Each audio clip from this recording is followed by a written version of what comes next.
Happy New Year, everyone! Our first film club of 2026. And I said it right this time. Got to keep it saying 2025. But apart from that, how you guys been in the third day of the year, of the new year? Time's flying. Time's just flying. Yeah, and I'm good. No complaints here. Yeah, I think that's the things is we're done. We're done. And I think we've just quickly said that. I think we're done. We just need a break from everything now. So that's good. So we go back to normality. Like, I feel like I need to go back to work to have some time off. Yeah, in a way. I get that.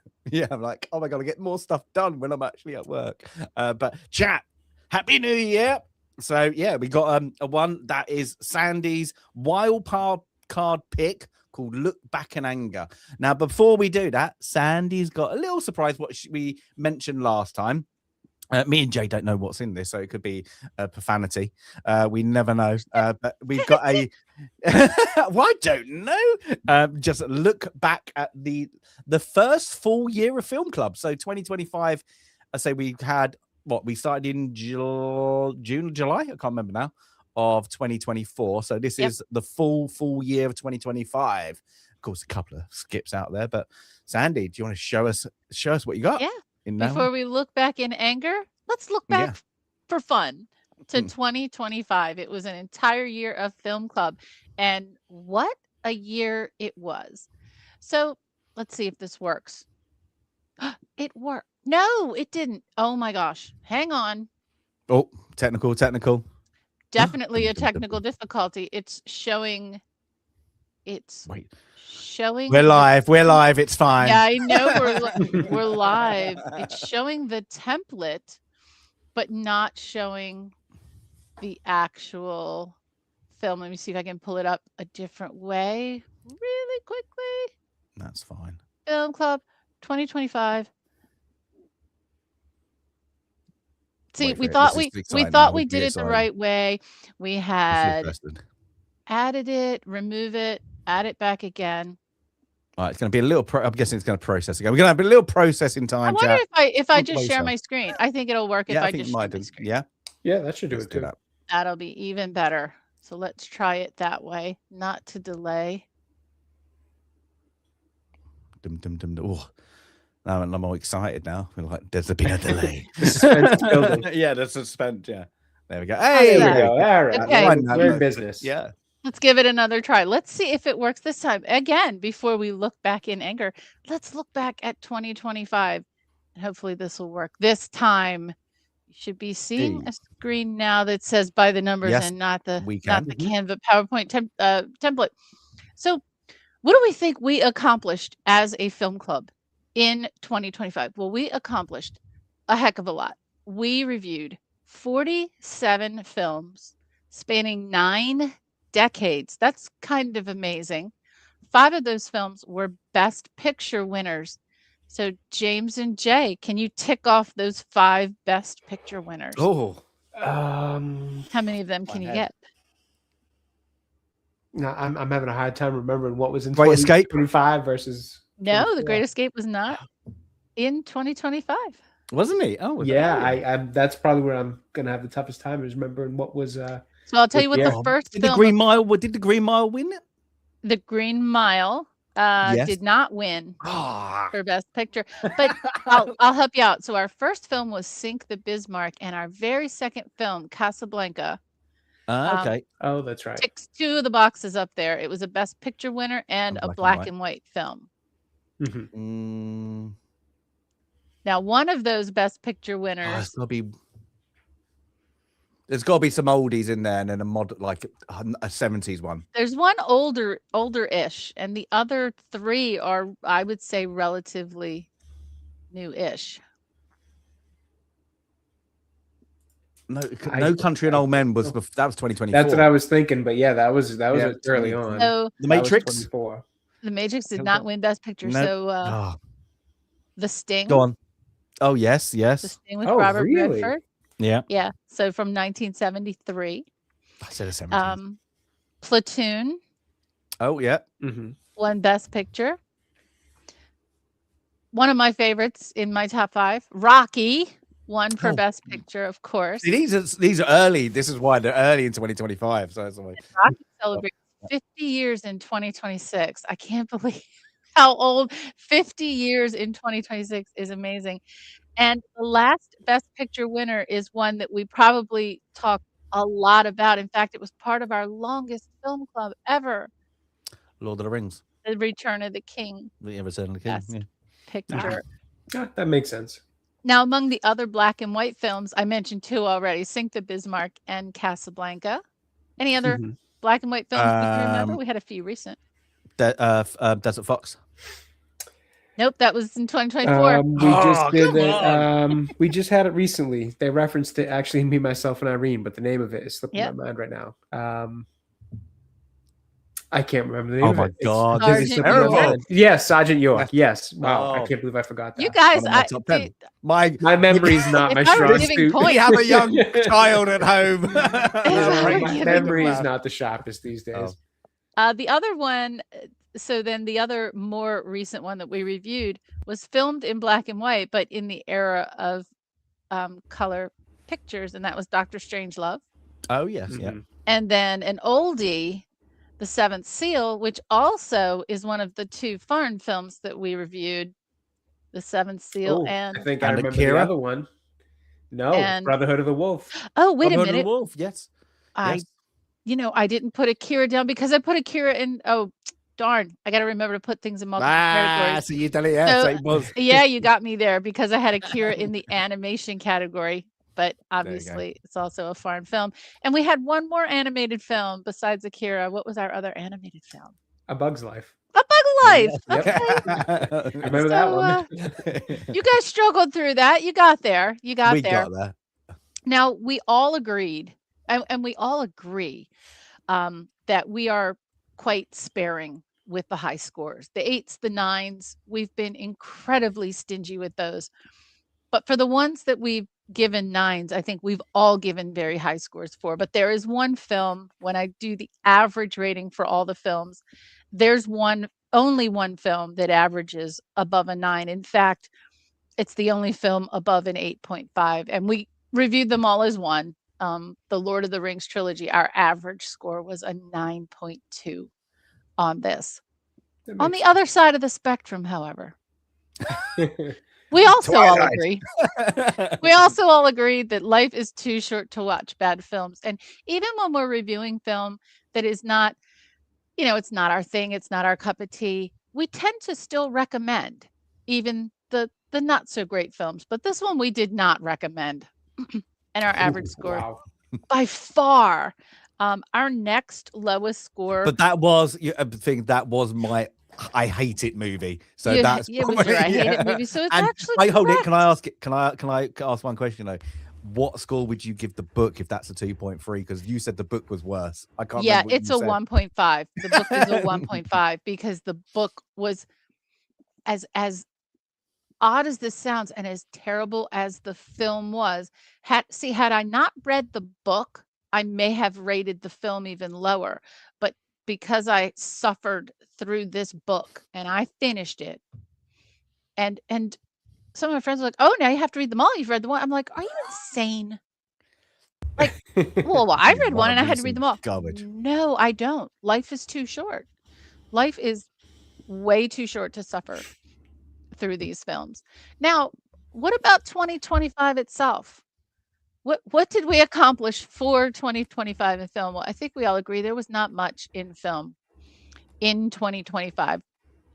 And together we reviewed just 2 films in 25, and these are the only 2 films that I saw in the theater. I did not go see the Fantastic Four film, but we James and I saw the Downton Abbey film and reviewed it, and we all saw the Superman film, and struggled through some conversations about that disappointing film. What else? And I will watch Downton again over Superman. Yeah. What else did each of you see? And these are the only 2 I saw in theaters last year. What else did each of you see in the theater in 2025? For me, honestly, because I still do go to the theater a bit, but this was a down year for me just because I was so busy. Yeah. I didn't really have time to. So I think honestly, just Superman this past year. I'd have to try to go back to last winter, but I don't remember anything in the spring. The summer would have been Superman, and then kind of nothing after that. I'd just been way too busy. So a little bit of, also not having too much to really pull me to the theater to go see it. But Yeah. but just as a hobby and just my general enjoyment, I do try to watch movies at the theater, even if it isn't one that's really calling me there. And this year, yeah, not much for me. Just that. Did you see the Fantastic Four or no? No, I still haven't even seen it Oh. yet. It's on Disney Plus, and No, I actually still currently have Disney Plus, and I just can't be bothered at the moment. No. Eventually, I will, but I just it's like the total non-caring has kind of completely set in for me when it comes to the superhero movie genre. It's so sad. It really is. It'll come back eventually, I think, when movies, well, the quality of them are at least better. But I'll get to them when I can get to them. I'd rather watch other stuff right now. James, Now, did you see anything else? I didn't see a movie. I took my son to see a Bluey marathon. Oh, there you go. So we had to watch like 5 Bluey episodes just to get him used to the theater. So it was like a small theater. Oh, that's cool. Nice. So that was it. Well, I guess otherwise that's from that, nice. I don't think there was anything exciting to go and see. Yeah. I'm trying to think. Wait, hold it. Oh, I know we see. No, was that last year? No. Yeah, that was. Yeah. No, yeah. Sorry. Yeah, that's it. Yeah, I'm just trying to think. That's it. No, yeah, it was year before. Yeah, It was the year before. It's yeah, just like, unfortunate. But maybe we can always, there's always hope. And so in 2026, maybe there's something out there that we'll all like. I'm looking forward to Project Hail Mary.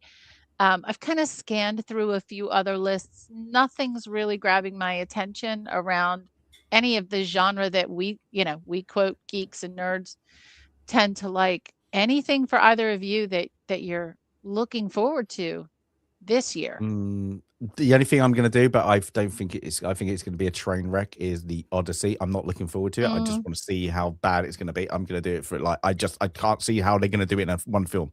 It annoys me. Was it Dune is out this year? I'm not a fan really of Dune. Then you've got is the Mandalorian Grogu movie out, and I'm just going to do that to review it again. It's not something exciting. Project Hail Mary, I'm looking forward to it because I like The Martian. That is probably it. And I don't know what Marvel crap is coming out, or is that's the year after. I don't know, but yeah, Marvel probably something's coming out, isn't it? I think so. I honestly have to look and see what movies are coming out. I have no idea. The one off the top of my head, actually, for me is Odyssey. From the opposite perspective, I'm hoping it's good. I really like Chris Nolan movies, so my fingers are crossed. I hope it's good. We'll see what it is. That's the only one. If it was a trilogy, I would have gone. Excuse me. I could see how they would do it, but it's. Yeah, I mean, in terms of that, we'll have to see how it all fits into one film. But that's the only one that's got me like, ooh, interesting. But again, I do kind of have to take a better look at a list of what's actually coming out next year. Yeah, there might be one winner hidden in there, maybe somewhere. That's all I have to say. Really, it's just otherwise than that, it's not looking good. We'll stay hopeful, though. I think we'll try to stay hopeful. But the good news is, and with Film Club, it's so great to get lost in older films, and we have over 100 years of film to look back on. So maybe next week or in a future week, I'll take a really deep dive into some of the films that were released into the public domain 2 days ago on Public Domain Day. The 2 biggies that are on everyone's list is Animal Crackers the Marx Brothers film, is now in the public domain, and Cimarron, which won a ton of awards. I don't know Cimarron, so it's the Edna Ferber novel. So I'll have to look into that and see what that is. But there's a lot of other content that's been released in the public domain. And the other part of the really good news about this is we still have over 250 films left on the Wheel of Film, not to include all the special categories that James has created and our little wild card game that we had the other day that actually brought us the film that we're talking about today. So before we do that, we got a little game that Chloe's asking. Guys, what's your favorite superhero and supervillains? Ooh, Sandy. Oh, no. Let's go. Sandy first. Yeah, Sandy first, Jade and me. Go on. Sandy first. Okay, I know. I'm sorry. It's cliche. It is absolutely cliche, but I'm a girl and I'm a Wonder Woman fan. I absolutely am a Wonder Woman fan. I love the genesis of Wonder Woman as a comic, kind of, rallying American patriotism and defeating the bad guys. I loved the reruns of that old 1980s television show with Linda Carter. Absolutely love that. Kind of cool to see, an American chick smashing the Nazis. It's a really good IP. So I am a Wonder Woman fan. But I still get the Wonder Woman modern music in my head. Wonder Woman, and little girls who were, they were always rerunning in the 80s, and little girls would spin around as fast as possible to see if they could, turn into a superhero. So yeah, that's my superhero. Let's go heroes first, and then we'll do the villains. Go on, Jay. Mine's easy. It's Batman. If you look at my channel, there's a whole lot of Batman on there. Just a big Batman fan, so it's an easy choice for me. Mine's more, both of them are anti-heroes, I suppose, but one of them, I guess, is more of a villain. So I'm going to go for the more hero-ish, because what he does is Ghost Rider. That's a good one. So that's mine. And the next one you both will never heard of, unless you look at one of my old videos. Well, let's start with you then. Super villain. Who's your super villain? I guess it's not a super villain, but it's Durham Red. It's 2000 AD character. She is a bounty hunter vampire. That's it. Okay. Ooh. Jay, what about your villain? There you go. And I got a picture of her. That she's at the top there. So she's the redhead. Oh, very cool. So there you go. So yeah, 2000 AD. And then much like my hero, my villain's just as easy. It's Joker. The pairing of the two, I think, is just the peanut butter and jelly of heroes and villains. You can't go wrong with them. Cool. I'm kind of torn. I'm kind of torn. I like the classic Lex Luthor, but I don't think Lex Luthor has been perfectly portrayed yet on the screen. I like the classic, someone trying to outbrain someone who thinks they're smarter. I kind of like that. But it's the combination of kind of a Lex Luthor and then Megatron. I am a huge Transformers fan. I don't know if that counts as a supervillain, but super robot villain.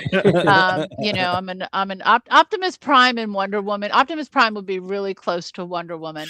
But yeah, that would be my super villain. Great question, Chloe, and welcome to Film Club. Thank you for asking the question. But chat on the other side, I think Chloe's on the mobile. Everybody on this format, the normal format. A good question for chat as well. Go. Yeah, chat. But we're not going to get, I don't know if we're going to get any superheroes or super villains in this movie. No. Look back in anger. Now, Sandy, this is from my wildcard selection that you both picked British actors, and on the wheel, Richard Burton came up. Really, a stage play. I think the list was really, you would have to go for a war film, his early dramatic stuff like this, or Cleopatra. I think that was it, because you imagine that you would have to go for the 6-hour movie or whatever it is, or this. But you chose from a play. So I Sandy, did. Why? Yeah. Yeah, and that's what it was. It was process of elimination. Cleopatra came off the list first because I don't like the film, and I don't like the film about making that film. And I was trying to avoid Shakespeare as it would be to gravitate right to Shakespeare for me. I think we're going to have some other films on the wheel that will give me my Shakespeare fix. And then war films, as Daryl pointed out last week, wow, we've been heavily weighted toward war films. So I remember seeing this a very long time ago, hearing about it, and didn't remember too much about it. So I was just like, yep, let's pick that one. And woo, heavy film. And it's one of those that was billed as part of the genre of the angry young man. So the whole James Dean, Marlon Brando, the thing that, that was in the late 50s, early 60s. This was the play was first produced in 1957. It is still produced today. And some notable actors who have portrayed roles in the more recent versions are Adam Driver, who played in this play on Broadway, David Tennant in the BBC radio play, which is what I listened to prior to watching the film. Also playing, oh my God, I keep wanting to say the actors' names, playing the gal's father in the radio play is Ian McKellen. And he's not billed. So you see David Tennant is billed and the two actresses that play the main two women in the film. And you're listening to their voices. And then all of a sudden, when the father shows up at the door, right away it's Ian McKellen in the radio play. So doing my homework ahead of watching the film. So the play is very different. The play is very short. I would say listening to the radio play, and there are some musical interludes in the radio play because of the importance of music to the main character, to Jimmy. I would say if you took out the musical interludes, the play is about an hour and 20 minutes. I know this film was about an hour and 50 minutes. It's an easy listen and a nice listen with David Tennant, and what David Tennant brought to it was angry Scottish man versus in the film we've got angry Welsh man trying to be British, sometimes sliding into an American accent, which was and set in Derby, so that's the heartland of Midlands. It's something going on there with the accents, not just for Richard Burton, by the way, but our film begins. Richard Burton is Jimmy Porter, and what you piece together through the film is that he grew up very working class. And this is where in America, we don't have the classic class structure that you have in Britain, but he grew up working class, but was educated.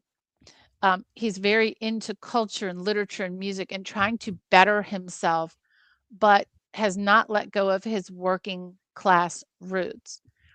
He's married. Why can't I think of her name? Why do I want to call her Allison? Mm-hmm. I want to call her Linda. Very far away. He met and married Allison, you'll find out, because her parents are so wealthy and well-to-do and sniffy that they didn't like him, and he married her. He made up his mind to marry her just to spite them. Johnny, hey, great to see you in chat. Nice to see you. Johnny's a friend of mine, by the way. Guys, say hi to Johnny. Okay. Oh, okay. Hello. Yeah. Hey, hello, John. I was like, I know a Johnny Bravo. And I was like, is he in the Johnny Bravo? One of the greatest cartoons of all time. I know somebody in the Royal Air Force. That was his actual name was Johnny Bravo. Oh, no kidding. He lost a bet and had to change his name by Depot. So he was Johnny Bravo. And I was like, is that the same guy? And I was like, I didn't. Yeah, so I was about to say, no, hey, Johnny is all American over here. He's not an RAF, not a Brit. There you go. But great to see you. But what you find out is his anger is born of this. Not that he hates the upper classes. It's that he hates how they act toward his It's class. not even. It's not That even. makes sense. It's not upper class in this. It's the Middle class. top range middle class. That's what he hates, doesn't he? So it's the it's the new established middle class he actually hates, doesn't he? So it's He does, and it's how they act that they don't like, and it's portrayed several times in the film. We'll see how his wife acts toward the lady that he calls Ma. We'll see how the guys in the market act toward the to the Indian gentleman.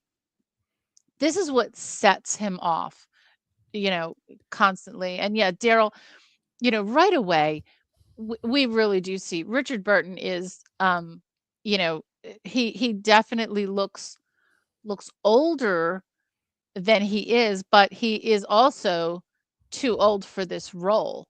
He's 30, maybe a little too old. So he's only 30 in this role. But you're right, he does look 45. And it's the alcohol. It's the hard life that he lived. And I had mentioned about 2 weeks ago that when I was in London, I read the autobiography of still doesn't look like. Sorry, Darren to put it fake for. I was like, it still looks like he looks like middle age. I hate to say that in this movie, doesn't he? He It's just does. because he's one of the Hell Club lot, isn't he? He does the yeah, smoking too, the no sleep, partying all night. It does look like he's like hitting up to 50 instead of it's 35. Yeah, well, Anthony Hopkins coincidentally just this week posted a short or something on Twitter or YouTube or whatever, celebrating his 50 years of sobriety. Anthony Hopkins, being a little bit younger than, or being younger considerably actually than Laurence Olivier and Richard Burton. He grew up though admiring them because they were Welsh actors as well. And they actually, Laurence Olivier kind of took Anthony Hopkins under his wing, but they were all terrible. And so was Anthony Hopkins. But at a point in his life, he gave it all up.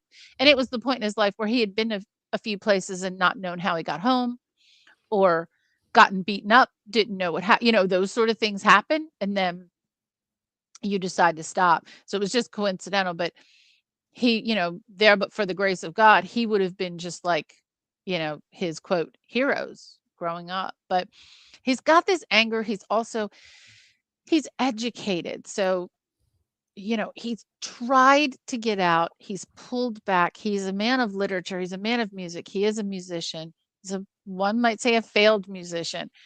He married his wife out of spite for her parents. Figure that out. So not just an angry man, but quite a twisted person. But then you see these moments of kindness, and it's always kindness to those, who aren't who are in his working class. It's the lady he calls Ma. In the film, in the play, it's a little bit different.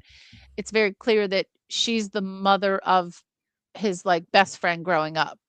And she took him under his wing. She set him up in the business. She was always there for him when his parents weren't. And he regards her as the most important woman in his life, is always going to be her. He resents, you'll find out kind of through the play and the film, he resents the fact that when his father died, he was left to take care of him. He was 10 years old. And he's seen people die in his life. And he's asked his wife over and over again, have you ever seen anyone die? And have you ever felt that pain? And he really, he has this deep-seated, is the word hatred, but he has this deep-seated disdain for her because of how she grew up, not having to work, not, having everything handed on a silver platter to her. And that's just repeated over and over on a daily basis. This play is just, a few days in, this cycle of drudgery, this cycle of, mental anguish that he shares with everyone around him, except the people that he cares for, who are, working class folks just like him. I don't put it this way. I don't think he's the right person for this role, but I don't know if there's a better person for the role, if that makes sense. Like the David Tennant version on the radio play, I felt more connected to the radio play and I could understand the anger a little more. I think right away in this film, although we get the explanation throughout the film, we don't know why he's this way. We just don't know why he's this way. But we'll talk about that later when we get more into the analysis of the film. But right away, there's something wrong. Yeah, there's just something not right here with him. It is. It's the jazz. It's the jazz. Jazz will do it to you. We know how you feel about jazz, James. You don't like it because it's American. That's why. Just don't get it. Never got it. No. And that, maybe. There we go. I don't mind it. It's nice. But this is like swing jazz. This is like, isn't it? This is 50s swing jazz that he's really dating. But yeah, we start off. Yeah, he's the love of jazz at I suppose like the local I suppose dive. I'm going to call it. It's like a dive. That's it. It's everybody's.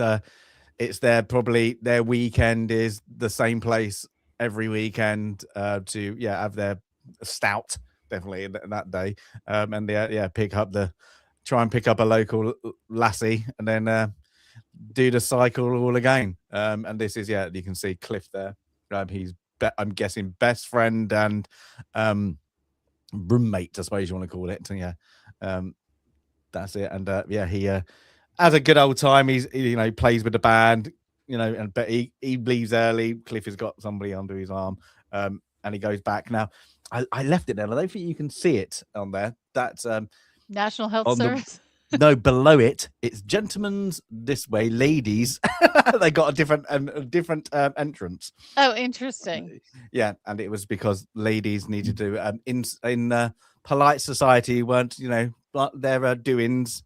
So men through that way, women around that way. Oh wow, interesting. Just ask for certain requirements monthly. I'm guessing that men don't need to know about that. That's why. But I can't really see it on that. But he's I'm guessing it's like coming up to morning time. It's like really late. You've gone on. Now you could almost juxtapose this scene. Whether this is a typical 1950s scene or not in England, maybe not, but you could juxtapose this against the train spotting bar scene in the Volcano Club.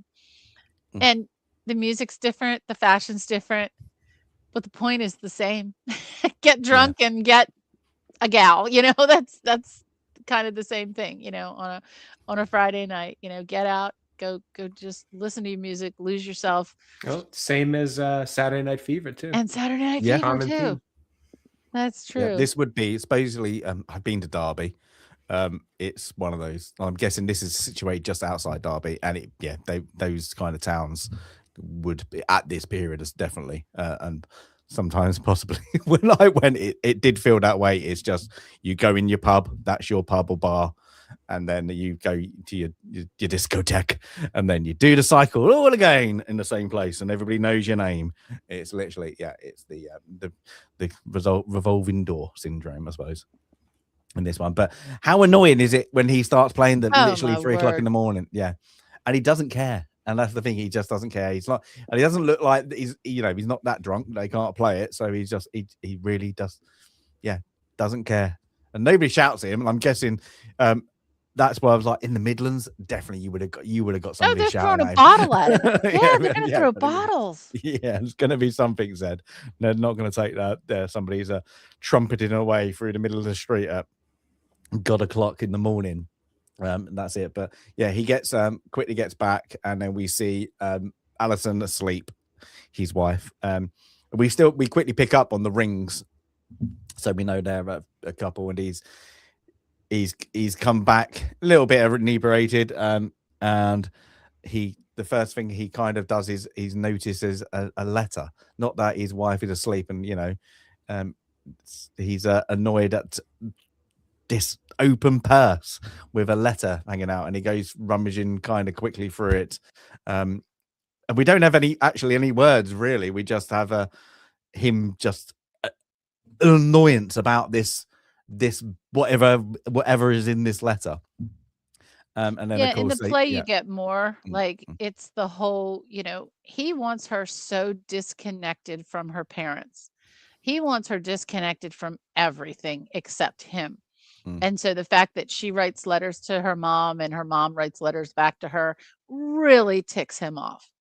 And he calls it a betrayal that she's writing letters, and the betrayal is that his name is never in them because it's a dirty word. And she doesn't write anything about him to her mom. Her mom doesn't write anything about him back to her. So it's really so twisted. I mean, absolutely twisted. And he says I don't remember if it's in the film or just in the play, but he also says, every time she leaves the house, I rummage through all her things, everything, her dresser drawers, her bags and everything. He's not just angry. He's pretty crazy at this point. Already. Yeah. And that's it. But he does it in a, gets her up, makes kind of love to her, and then morning comes, and then he wakes up Cliff, who he kind of has a quiet word of what you doing here, because you went home with a girl, but he got caught in the lobby or something. I can't remember what they said, or the pantry of the house, or somebody caught him. So he's up, and he's our proper Welsh. I don't know why they didn't just set it in Wales. I somewhere know, like that, because you got like him. I don't know if he actually is Welsh. I know. Does anybody know what other movies he's been in that most people have seen? Jason and the Argonauts. Jason on the Argonauts. Yeah, I don't know if he is. Is he Welsh? Let's see. He's a Londoner. He's from Brixton. Is he? So yeah. So he's he won't. He's like that because a lot of Boyle comes in. Like, how can you be Welsh? Just say boyo a lot. So yeah, he's our character. But yeah.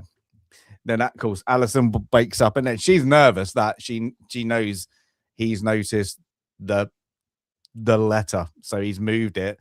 So I'm guessing she thinks, damn it, I've been stupid, but now I've got to take a bit of heat and a little bit more really over a bloody letter.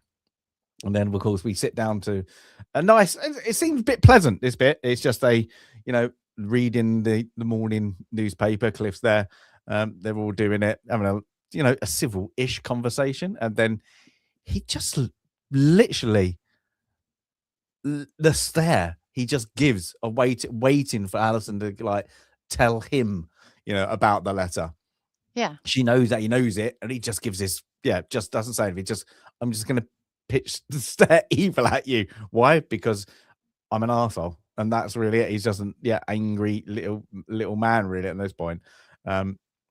And he has go about, as what Sandy said, like the content of this letter that he's never included. It's just it's a bit over the top. If you don't like it, if you don't like her mum, then just don't bring it up. It's still her mum. It's just a bit, it's over the top like that. Well, that's the thing. The whole, you're married to me now, so you have to disconnect yourself. What planet is that from? No one. That's like sociopath behavior. That's how you're trying to cut somebody off from everybody else in their life. That's controlling people. It's crazy. It's crazy behavior, and this guy's pretty much exhibiting it from within the first 10 minutes.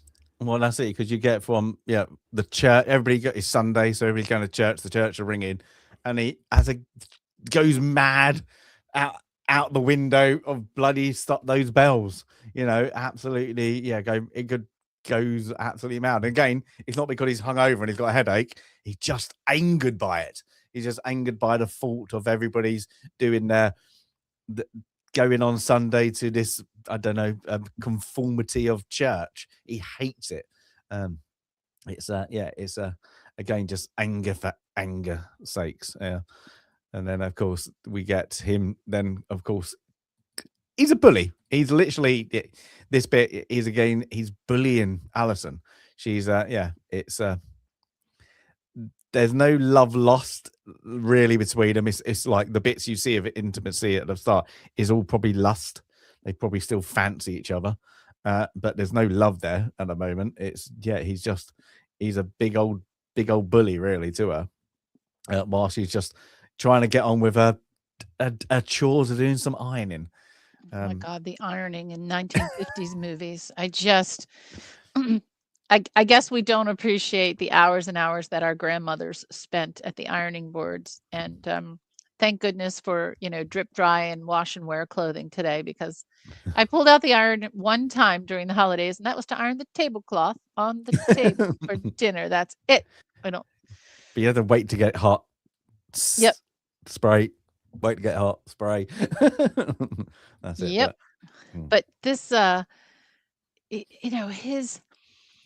Oh my God. And in that picture, he looks even older. It's funny. Some pictures, he looks even older than 45. I also think she's too old as well. I understand what they're trying to portray. She's someone who's worn out and worn down. I get it. But I do feel like she seems too old, for this, for people in this situation in life, right? Married for a few years. He's supposed to be a young hellion. He wouldn't be marrying someone who wasn't his age or a few years younger, although there is a reference to an affair he had with a woman 10 years older than him in his youth in this film and in the play. But yeah, I look at both of them, and yeah, she should have packed her bags, right? But back then you don't want to generalize women, but you were married. You weren't getting divorced. You weren't packing those bags. You just weren't back then, no matter where you lived. But this and the playfulness of his interactions with Cliff kind of juxtaposed against how really truly angry he is at Allison. He can turn very quickly, really quickly, to having a playful conversation with Cliff and then that leering stare back at Allison. Yeah, it's kind of like this point you can see that Cliff's there. He's not just there as like a tag along. He's kind of there as the cushion as well. He's like, you could really see if Cliff weren't there, he's gonna start beating her. He's gonna it's gonna get violent because he has outbursts, and like even this when he kind of gets about the letter, has this playful interaction with Cliff, and then just completely loses it, and then just pushes Cliff into the ironing board that kind of burns Allison on the arm, and he's just like and his first thing, and he does it later on in the movie, I'm going, and then she's get out as well, and but she's burnt. But his first interaction is like, I've done something wrong, not resolve it there and then, I'm just going to storm out, and and then she's right to get out, and then of course she's just left with just Cliff trying to ease a bit of sorrow. He's probably seen it before. I don't know what soap would do with a burn. Put some soap on it. What is that about? I don't know. Maybe it was a thing. Just put some smoke. But it's like that. You're stressed. Have a cigarette. Okay, have more. It's probably something. Have some soap. Maybe the barb coat. I don't know. No idea. Some soda on it. I don't know. It's it was when did it? I was like, don't know how that would even help. Like that would sting, especially like every grandparent had them, but they always had that floral soap, like really hard, like that, and it was just really. I was like, you have that. It's got like a really weird perfume on it, and you put it out on a burn. Oh, that's gonna sting. It's like, you get that grandparent, get the TCP. Do you have TCP? What's TCP? It's like a brown bottle, and it's literally like any burn. It's like you cut yourself a little bit. And they light and it burns. You're like, that's it's just a little bit. Go get the dirt out, go make you clean it out, and you're like, oh, jeez. And people go like TCP, like anybody's British, they know but the grandparents it fixed anything. You got a sore tooth, put it in your mouth, gurgle it, and you're like they got graze, put it anywhere. It's just like that, and you're like, oh no. And he's always get the granddad. You've seen when he's been in the garden, he just comes in smelling like TCP. He's like grazed himself all over the place. But it's one of those. But it's not very nice. But but his thing is Carbonated soap. Okay. It's stand in the rain. It's just like that. I'm not resolving it. He just literally, he just storms out, kicks the wall. He's just an angry man, doesn't know what to do. He's like that. He might be, educated, like a musician, or like thinks he's a bit of an actor, I suppose, like that. He just can't resolve anything. He's get angry, storm out. That's it. But from that we get, and I like these scenes, the older, the 50s, milk carton being pulled, and then we find out that he's not a jazz seller. He's working at the markets, and he's got his own stall, just like on EastEnders. Yeah. We don't have these we have farmers markets in the United States where they sell, like I was at one today. I bought some potatoes and collard greens, but more for produce. But in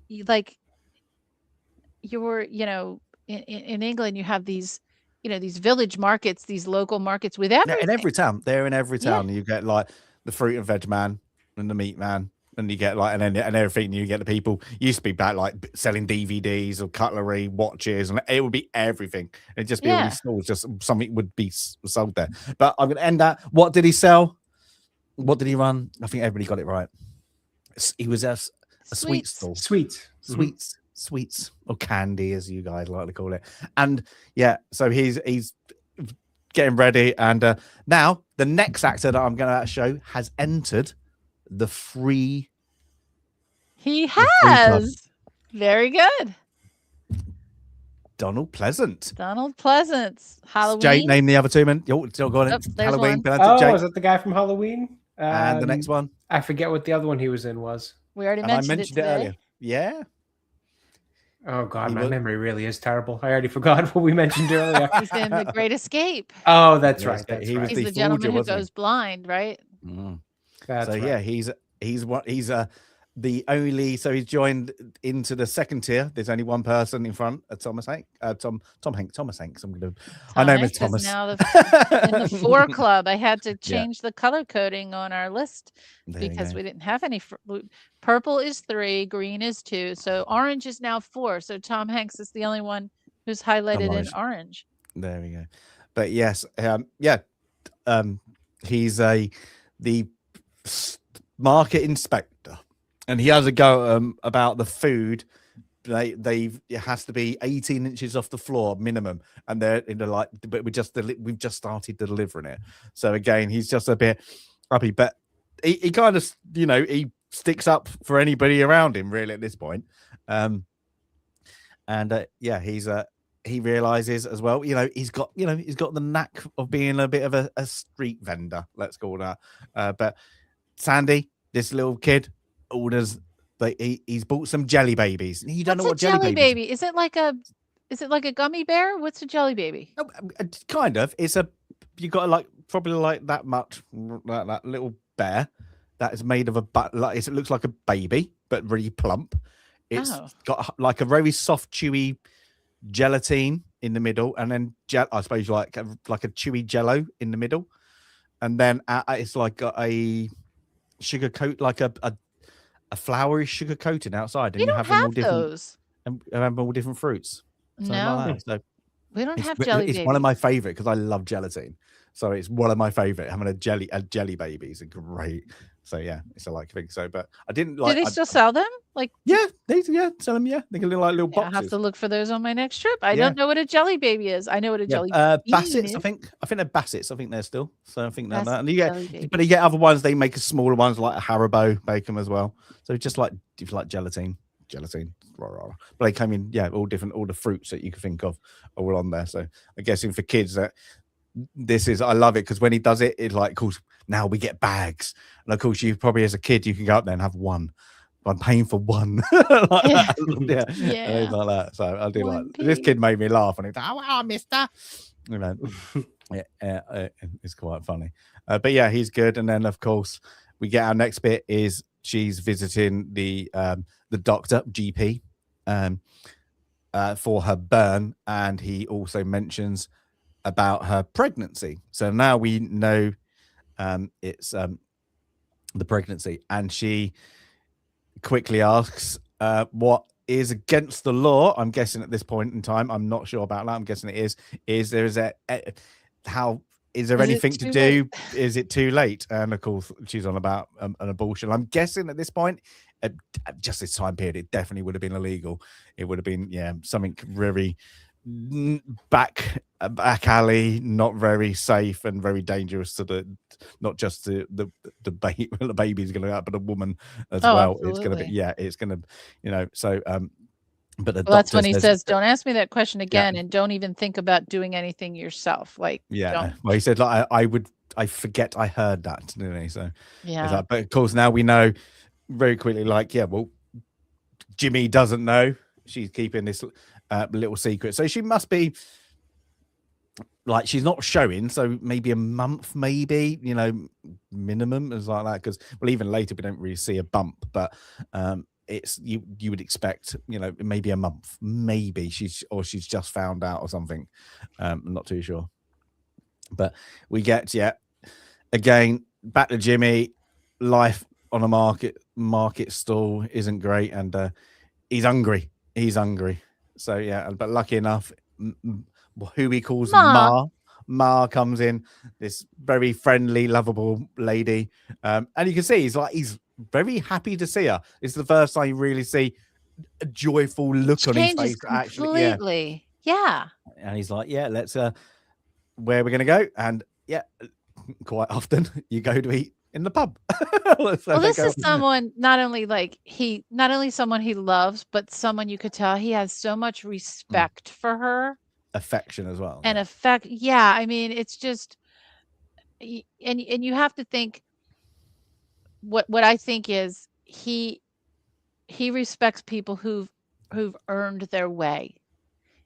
This lady worked her way up and owned market stalls and got him set up in a market stall, and she worked really, really hard, and he admires that. And on the total opposite scale, the opposite side of the scale on that is his wife, who's, quote, never had to work for anything and had everything handed to her. And when she walks into the pub, and she does, she does pull away from her. She is rude to this lady. I'm almost on Jimmy's side here. Why do you have to act like that? This is someone that not just someone that I care for, but a really nice lady. Why do you have to be that way? She kind of got this. I got the right thing. She's kind of, I'm trying to get past you to talk to Jimmy. Right. I don't want anything to do with you. Yeah. Like where she's like, and then and even that, she's nice and kind, and she's like, no, what do you want to have a drink? And she's like, no, I'm okay. No, it's my turn. So she must come often, to say, it's my turn. You've been kind to me, kind of, in a way. She just doesn't care. And it's just, I think she goes there, I think, to tell Jimmy that she's pregnant, and then because of the situation, it never arises. And but it's again, it's she goes to go get some flowers for the for the grave of her husband. And they goes outside. Let's have another argument. And it's just like, and I think this one's kind of not justified, but he's kind of in his right to say, you kind of you'll get like she that. makes it hard to feel sorry for her at this point. Like, where I had some sympathy for her, just her physical reaction to this lovely lady, and like, I think we all know, maybe have met someone like that in your life who's not a relative, but has treated you well through your whole life, and friend of the family, whatever it is, someone that you have a great deal of affection for. And when you see your significant other treating that person poorly, I lost my sympathy for Allison right here, because I didn't like her snooty little attitude. Yeah, it was like that. And then what she's left with is Cliff, and then he's the first one to find out. I was going to tell, and then she's again trying to get sympathy off Cliff. Really, at this point, is like, well, yeah, I'm gonna tell you that I'm pregnant before I tell Jimmy. And then of course, yeah, we get again I'm guessing has been looking after the grave, because she said, oh, sometimes they're not look after, but she said, oh, you know, he's still picking it up. He's trying to get the weeds off as well. So she must be far away, but you know, he's making sure that she's happy about, you know, the situation of the grave. I wouldn't be happy with the grave site, I must say that. It's next to a rail line. It's next got to the like train tires. Working class graveyard. Yeah. It's like, wow. It's like that. Yeah. It's not the hospitable. It's not Boulder's Green, as they call it, right? No. Oh, it's not great. But yeah, but we get now back is, I'm sure 100% she calls Helena. She must know Helena's there, or like, because the lady you can see there is the landlady, isn't she? So she's probably asked permission to use the phone, and has called Helena, her friend, who is at the local play. I can't remember what the play she's doing. Can't remember what it is now. They do mention it. I don't remember. Oh, I don't remember the name of it. No. But yeah, so she's arranged for her to stay, and Cliff's gonna sleep on the landing. So she's gonna take Cliff's one. Then again, it's the introduction of this horrible woman that she's invited. So she's invited Helena that Jimmy hates, can't stand like that. And I hate her. Okay, yeah, why? Like kick your face in or something, I think he says. At one point, yeah. Yeah, and I'm like, well, okay, well, forgot that. Yeah, that's things, but yeah. So she their party of 3 of now a party of 4. So yeah, turns out, and he's literally, he won't really look her in the face really at the start. She's there. Like Helena say, why do you, kind of like not back chatting to her, but like, why do you have to be so rude all the time? She's a bit more sensible about his anger. Is like, yeah, she's like, no, you don't have to be like this, you know, like that. Why be so? And he's still angry. He doesn't want to talk to her. He's got his like agenda in his head that I hate you, so I don't have to talk to you. Yeah, but she's there, of course, to really comfort Alison. She definitely knows that she's pregnant. Now, does she look familiar to you? Do you know what other films Claire Bloom has been in? So we mentioned Jason and the Argonauts earlier. She is Hera in Clash of the Titans 1981. Oh, okay. She is. She is. And I have some more information about Claire Bloom. She is 94 years old, and she's still working. She has a film release last year. She's been on a lot of television shows, a lot of films, a very, very long career, and still working. 94. God bless. She's in the Dick Van Dyke Club, you know, working to her 90s. Oh, well. I do like this, how they had to go downstairs to get the hot water, bring it up to do the washing up. Like that. Did you catch that contraption around? Yeah, the metal, the heater over the tub. Oh my gosh. That's like, the old a copper boiler looked like. Yeah, it's that's the only heat source for water in the house. That's just crazy. So you have to go down to go up. Yeah, it's mad, but I'm guessing the outside Lou's going to be out there somewhere as well. But yeah, and all he's doing is he's practicing his trumpet, like that, annoying her because she doesn't like it.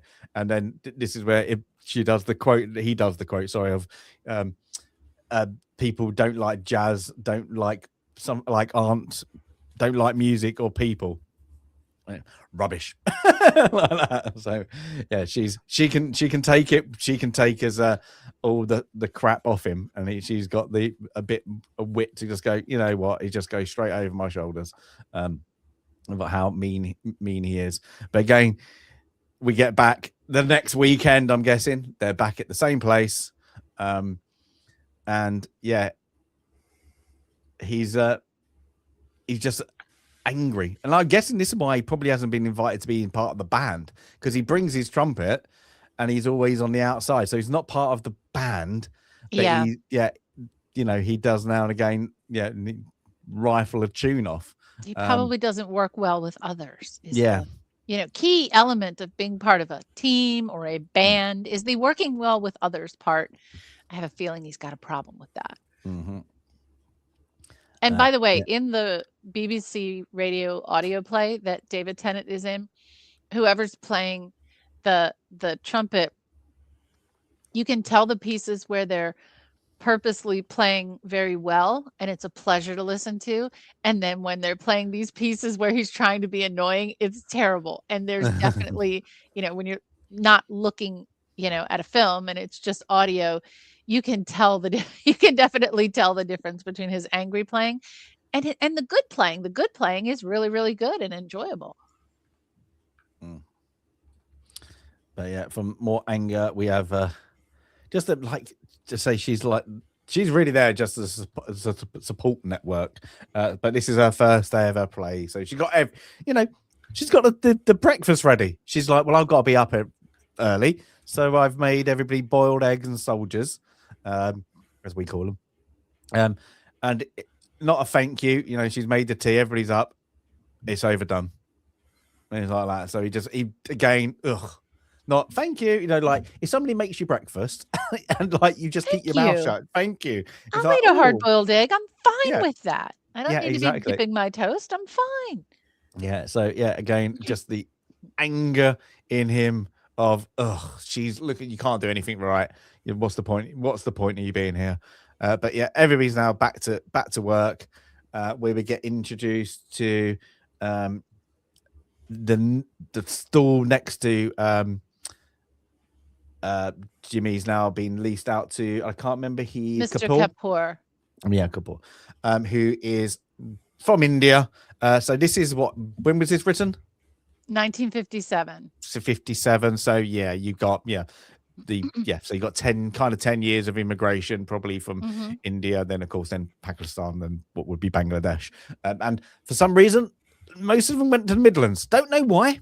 I really don't know why, and it's still today. Like a lot of Indians, went straight to the Midlands. Maybe it's because it was a fabric industry, industrial heartland kind of back. And I'm guessing, he even says, "Oh, it's come from my warehouse." So I'm guessing he knew the trade in India, and he's gone, well, I can get a warehouse, what I wouldn't be able to do because of their class and religious set class in India. So he's bettered himself by having at least a warehouse. So he's probably got the skill set to do it, but of course he's not allowed to do it in India.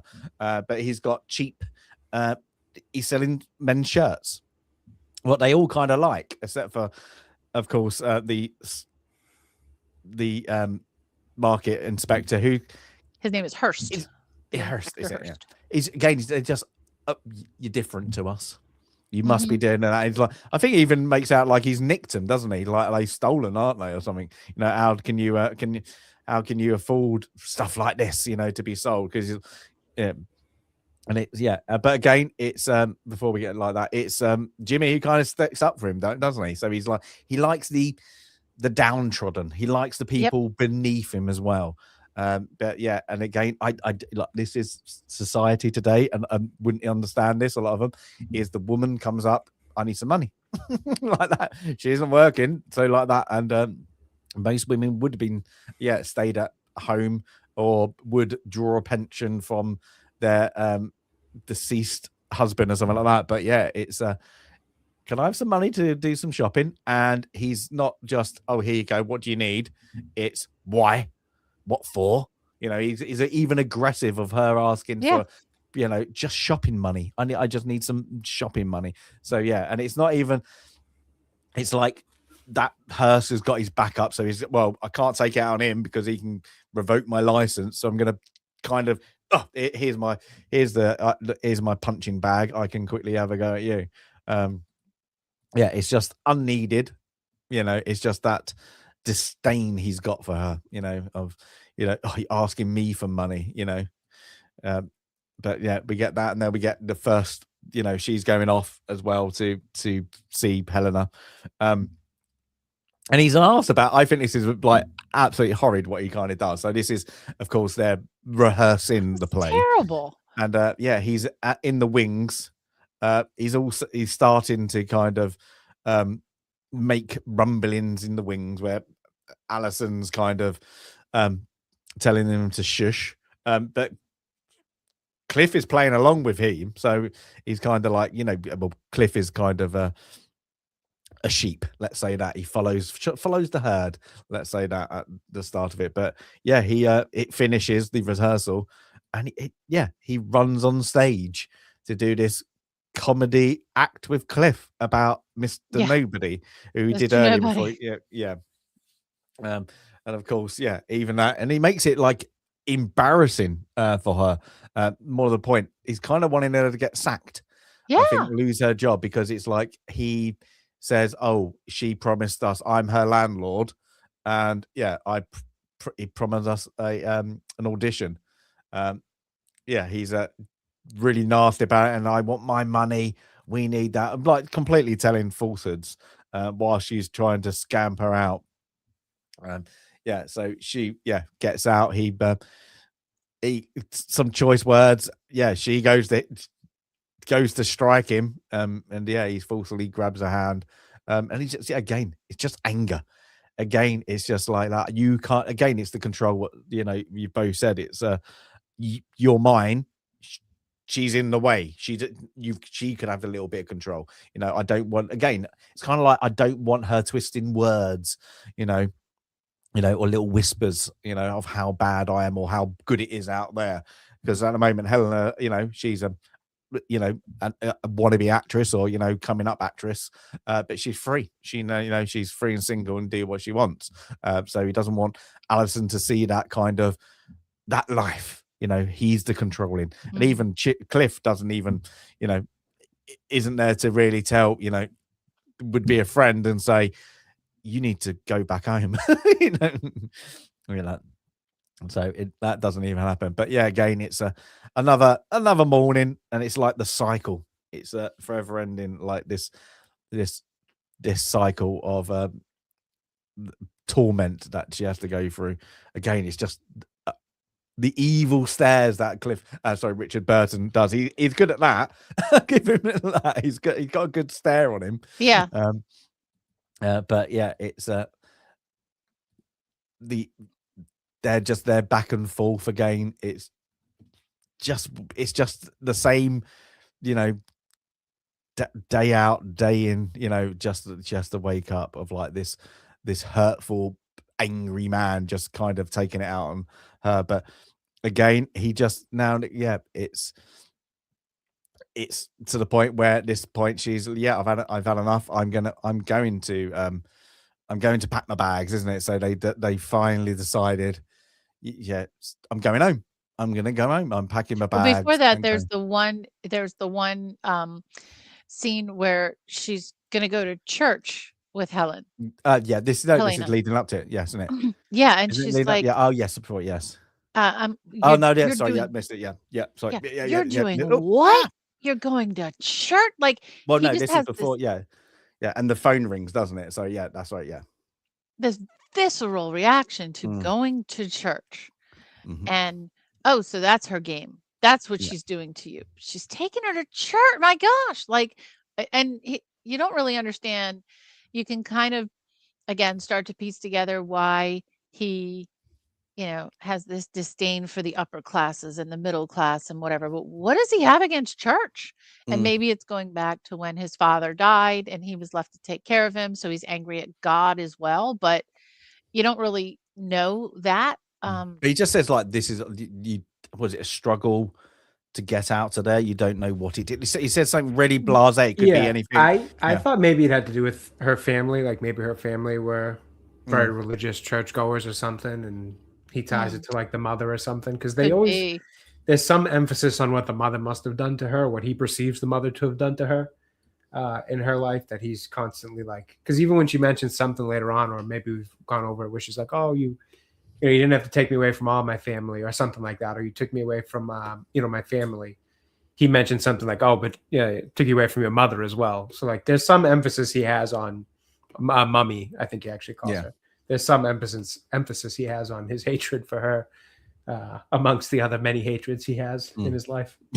Many, but yeah. So, but he gets the phone call from somebody who says, she's had a stroke. Is it Mama has had a stroke and she's not well? And this point is like, you're gonna come with me. And there must be a disdain for this woman from her. Yes, because she just Helena. I just assume it's really rooted in the disdain for him, and maybe she just like this is kind of the out moment, because at this point they already have the plan to call her father, right? Yes. So like this is kind of, I think, to me, like her kind of deciding, no, this is my escape moment. Like I don't know, I took it that way because I know like sometimes they always say like it's hard to leave those kind of relationships, things like that. It's not easy. People try over and over and can't, type of thing. So I just kind of took it as like, this is her making the decision, like, and to kind of put it up against something obviously devastating in his life, for it to kind of show how important it is for her to leave this spot or to leave right now from this position she's in. I didn't think it was a slight towards that woman, but now that you guys kind of mentioned the one from earlier, it could be. I just thought it was kind of putting the gravity of how badly she needs to leave this situation and the choice she has to make there up against going and being with him as he's losing a loved one, which obviously has its own gravity to it. But so from her to go, nope, walking out, and he kind of loses a bit. He goes on his way, and she's in real bad state. She's in the hospital. He's there bringing her flowers. I do like the things because it's lower class. All the ties of the lower class ones are all cotton. They're all handmade ties. If you notice that, and I feel like that is a very like I've seen those, like, some poor like having a cotton hand done tie. That's probably like their mum's done quickly. You got an interview quickly. Here's a tie. It's just I like that bit to it. But she's not in the greatest, and she has a moment with her, but you can't really hard to understand her. I don't know about you, but I'm guessing that was the point. I couldn't understand. But she has a kind of a moment where she clutches the hand. He calls the nurse, and he gets asked to leave. And outside, you can see him hurt, doesn't he? The only thing he knows is to shout out in anger to that. But then, of course, back home, the plan is in motion. Alison's dad's turned up. I like when I didn't get a good shot. I couldn't get a good shot of it because the car things, like his car and all the youth are in it. What is this car? Like that. It's like this really like a fancy car's turned up, and they'll beep in the horn and all that. It's quite funny, like their first car they've probably seen. But she's packing. Yeah, he nearly runs him over. On the way out. Yes. But in the play, it's different in the play. So when we get there, I'll tell you what's different in the play. Yeah. But we get these, like, they keep on saying, like, because he's the bears, isn't it? So she's the bear. No, he's the bear. She's the squirrel. Oh, that's it. Yeah, can't remember that. Yeah, there's a. But and it's very strange. That whole thing. Yeah, really weird. Very odd.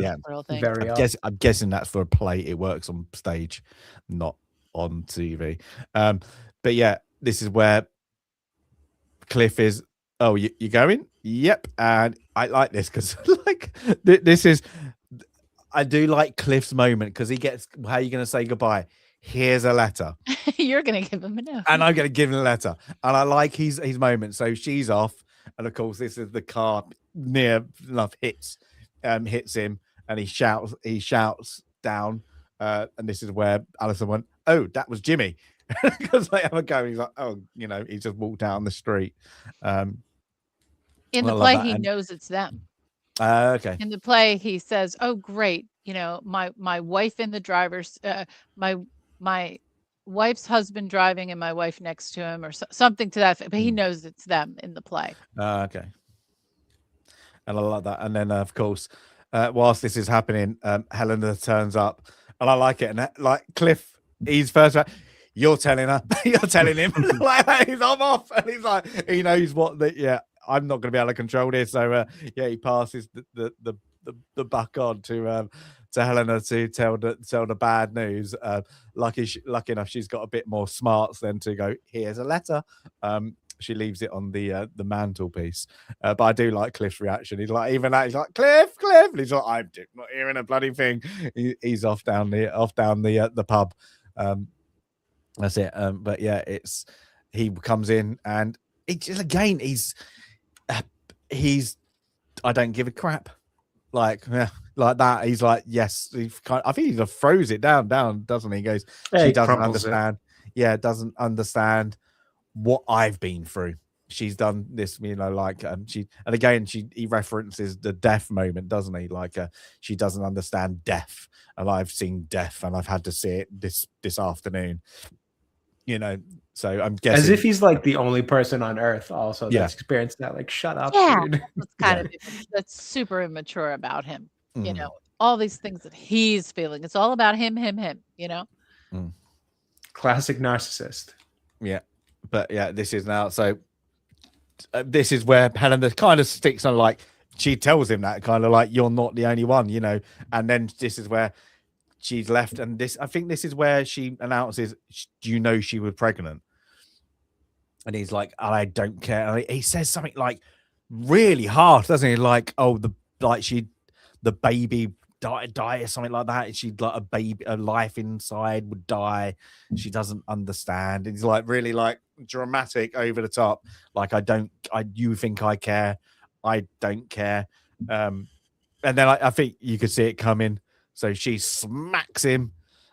They drawn in, and then of course goes in for it.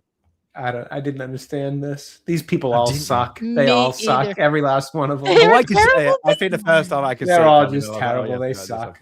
Yeah, that's it. And it's just they get together. And whilst she's off, and then of course, and poor Cliff comes back. He's like, the door's locked. He's got his bottle of stout. He's like, and keep in mind, he's been vile to this woman. Probably worse than he's been to even his own wife. And just in one slap, she's just hooking up with them. I couldn't get that jump. It didn't make a lot of sense. I don't know. There are a lot of women like men that aren't available. It's more attractive. Yeah, but there's a difference between hard to get and just narcissistic sociopath maniac. But I think this is the thing with, like I say, where Richard Burton does work with his character like slightly because of the Elizabeth Taylor instance. If you got that in your head, of course that's later on in life, but it's kind of, you can understand that he's a bit of a nasty guy in real life, wasn't he? And he still got the winners, let's say that, in the grandest thing. So I don't, it's a moment, it's a bit strange, but Cliff don't know what's really going on.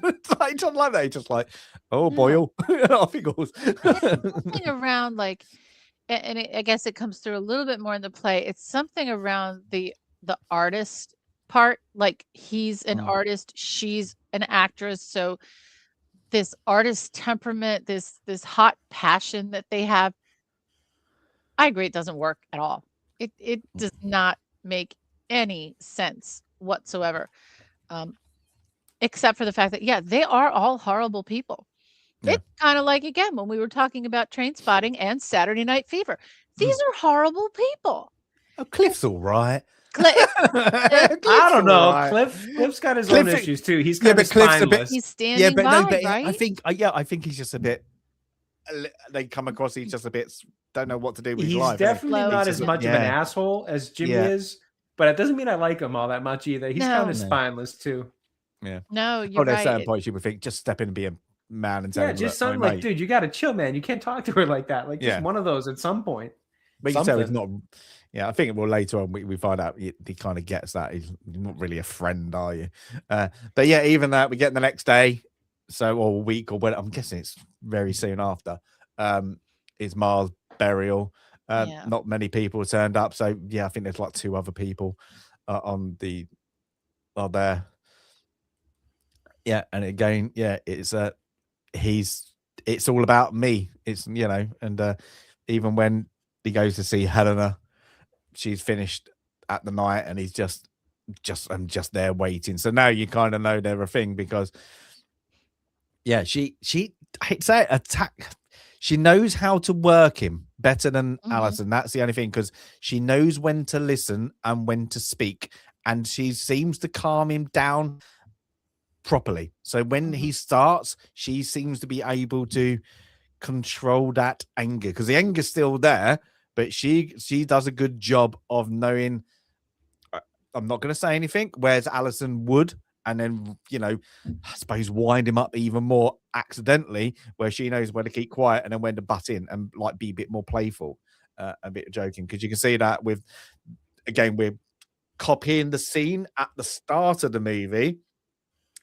This time it's Helena doing the ironing, but the same kind of, it's a coffee morning, and he's joking around about some cannibals at Market Harbour. That is East Midlands, if you didn't know. But even that, he starts to now take the mickey out of Cliff. I can't put like just being useful that we could eat him and nobody would know, and drink his blood, like having a bit of playfulness. Yeah, it's really weird. They're reading an article about some kind of a satanic sacrifice, and that went really off the rails there. But this is where it's supposed. I think this bit is where it's supposed to, she can control him, because she realizes it's getting awkward and he's getting mean, and then she does, he's being silly, and then like brings him down. So and then he forgets kind of he's being an arse. Everything's kind of good because she's doing it. But at the end of the day, at this point, you can see they're actually, like, whatever time period's passed, they actually do love each other at this point. They're actually they have actually fallen for each other. Because she sucks too. She was just here trying to help her friend get away while she's pregnant, and then she just swoops in and cheats on the guy's husband, the girl's husband. It's a whole message is crappy people. And then, they do reference it here in the film, but it is again more clear in the play. She's been writing to Allison the entire time.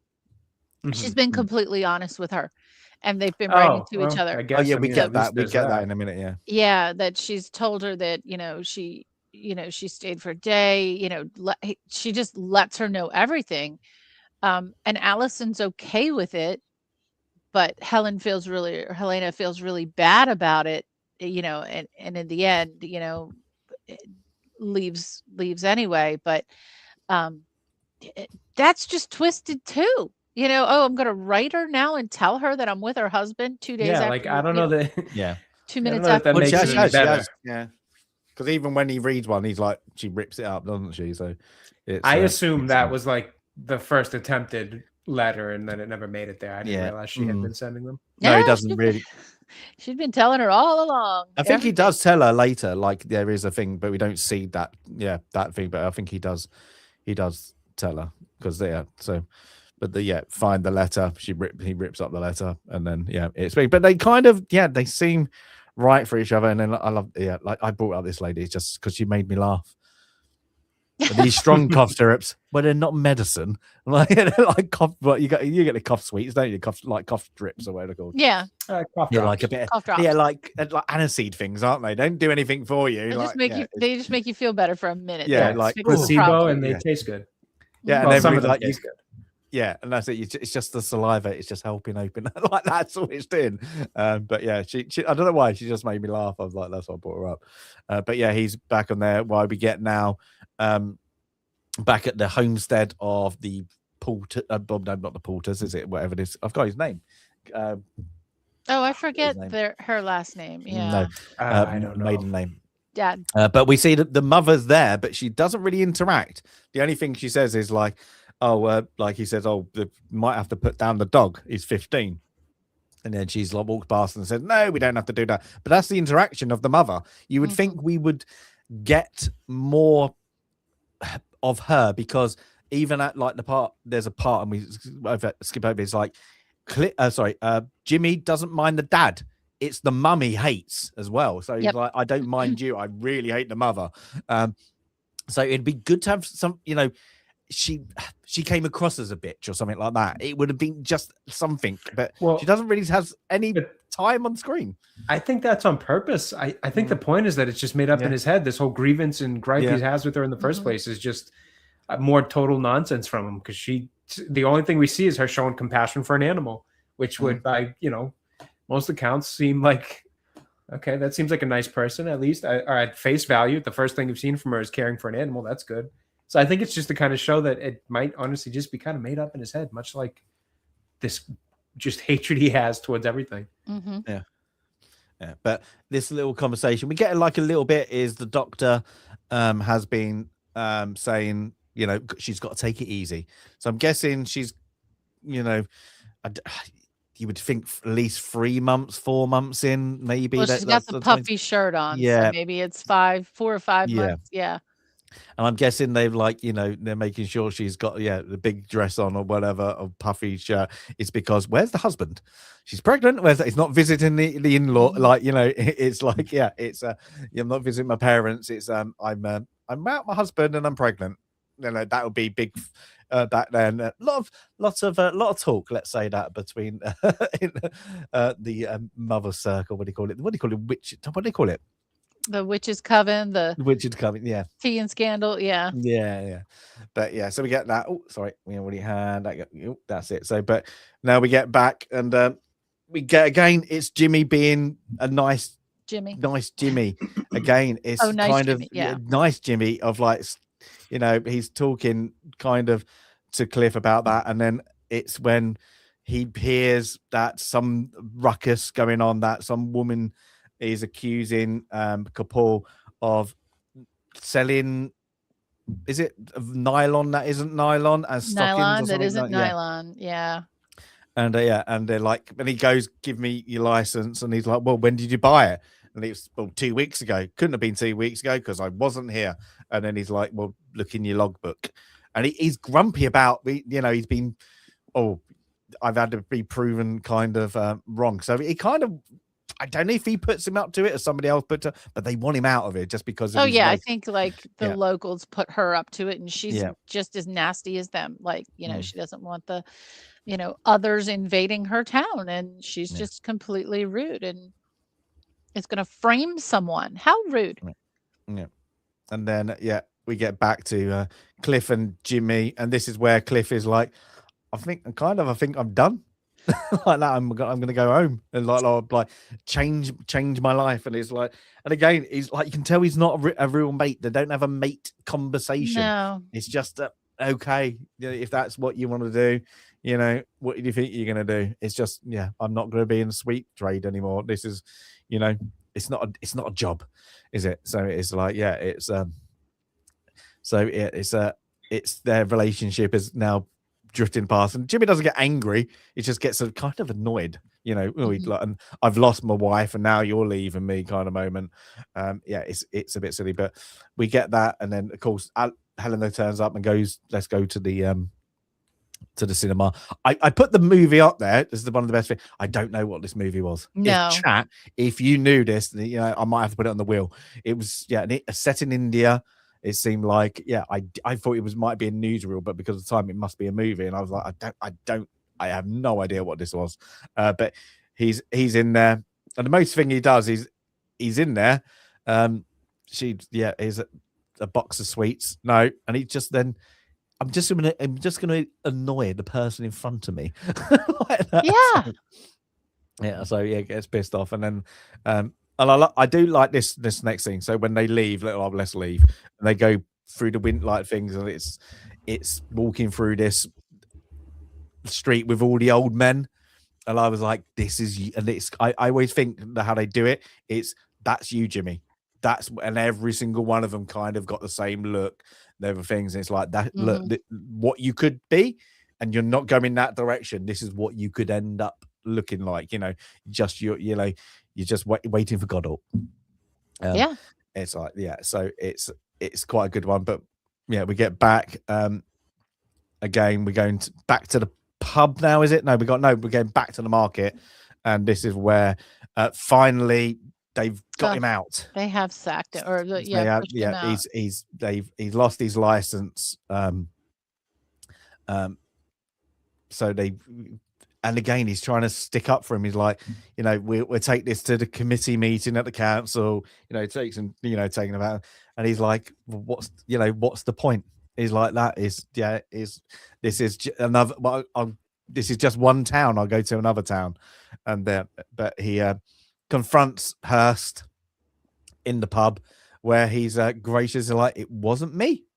It was one of your lot. And it was all your friends. Yep. Yeah, it was all the people, all the market stall ones made a complaint. So yeah, he actioned on the complaint of everybody else. And yeah, it's again, this bit you expect him to kick off, but he doesn't. He just marches up and kind of just goes, what did you do? Kind of like that. And he's like, and they to be honest, it's they're very toned down racism, let's say that. It could have been much, I'm guessing, for them. I don't know if in the play they go right into it, but they don't want his kind there.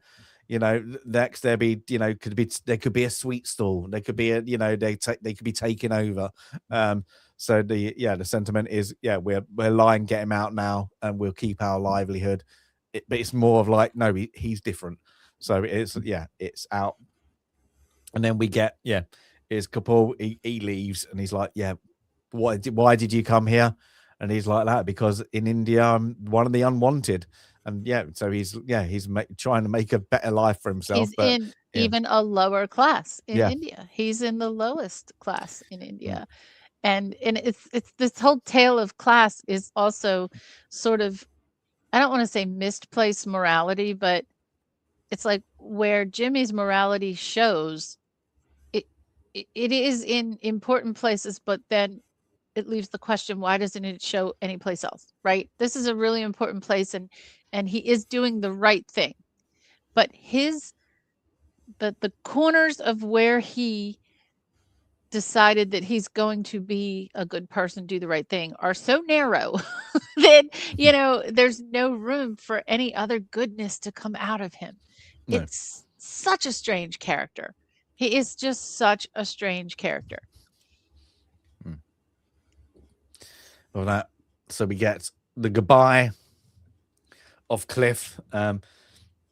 It's just a really good goodbye moment. Really gets to the train station.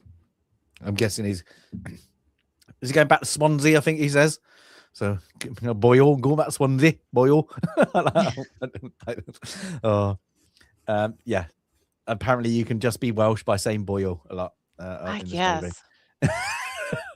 But and then the moment they're having the Eves by Helena and him have a little bit of things. They go and get.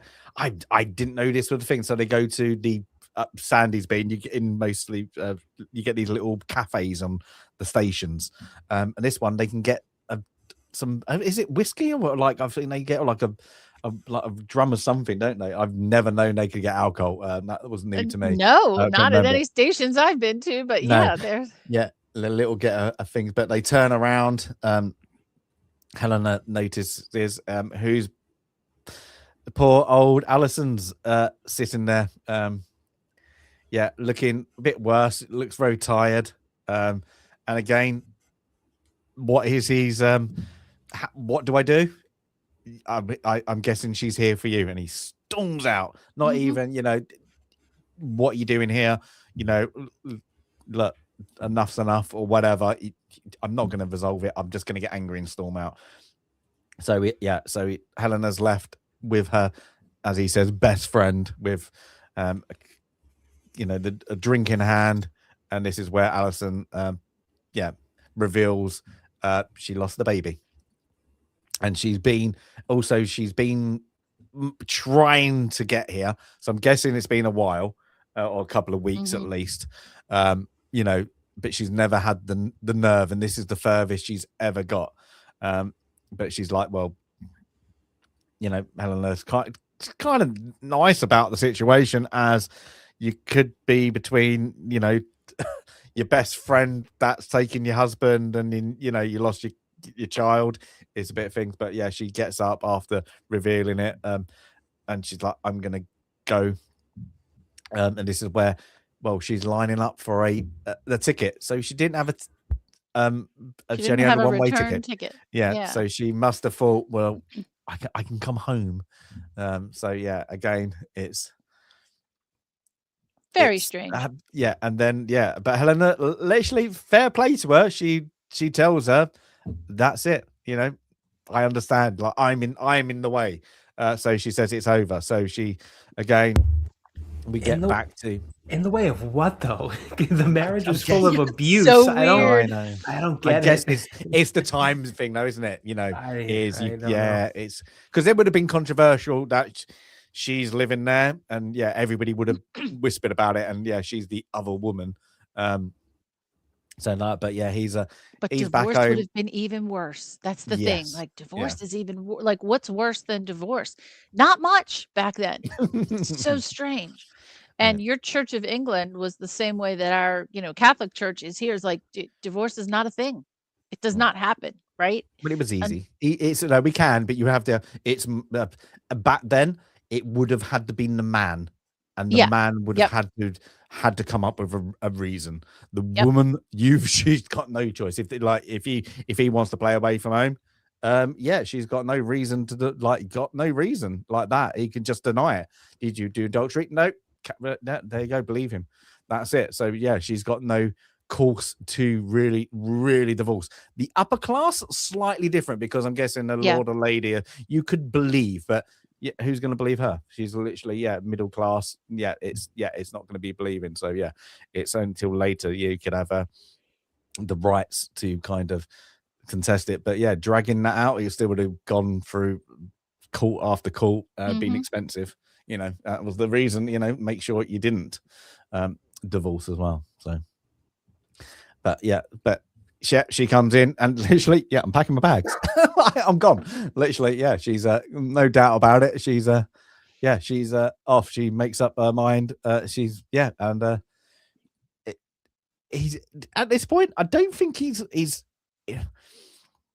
not in shock. He's not angry. He doesn't care. He doesn't give a crap. You know, like that. Go on then. Everybody does it to me, kind of. Moment, isn't Everybody it? leaves me. Another person leaving me. Oh, please get over yourself, dude. And and even to the point where she lost the kid. I don't care. Why do I need to know? She was a woman with a baby that lost a baby. That's it. That's all it kind of it's bad. Yeah. So he's again, how can I deal with that? I'm walking out the door.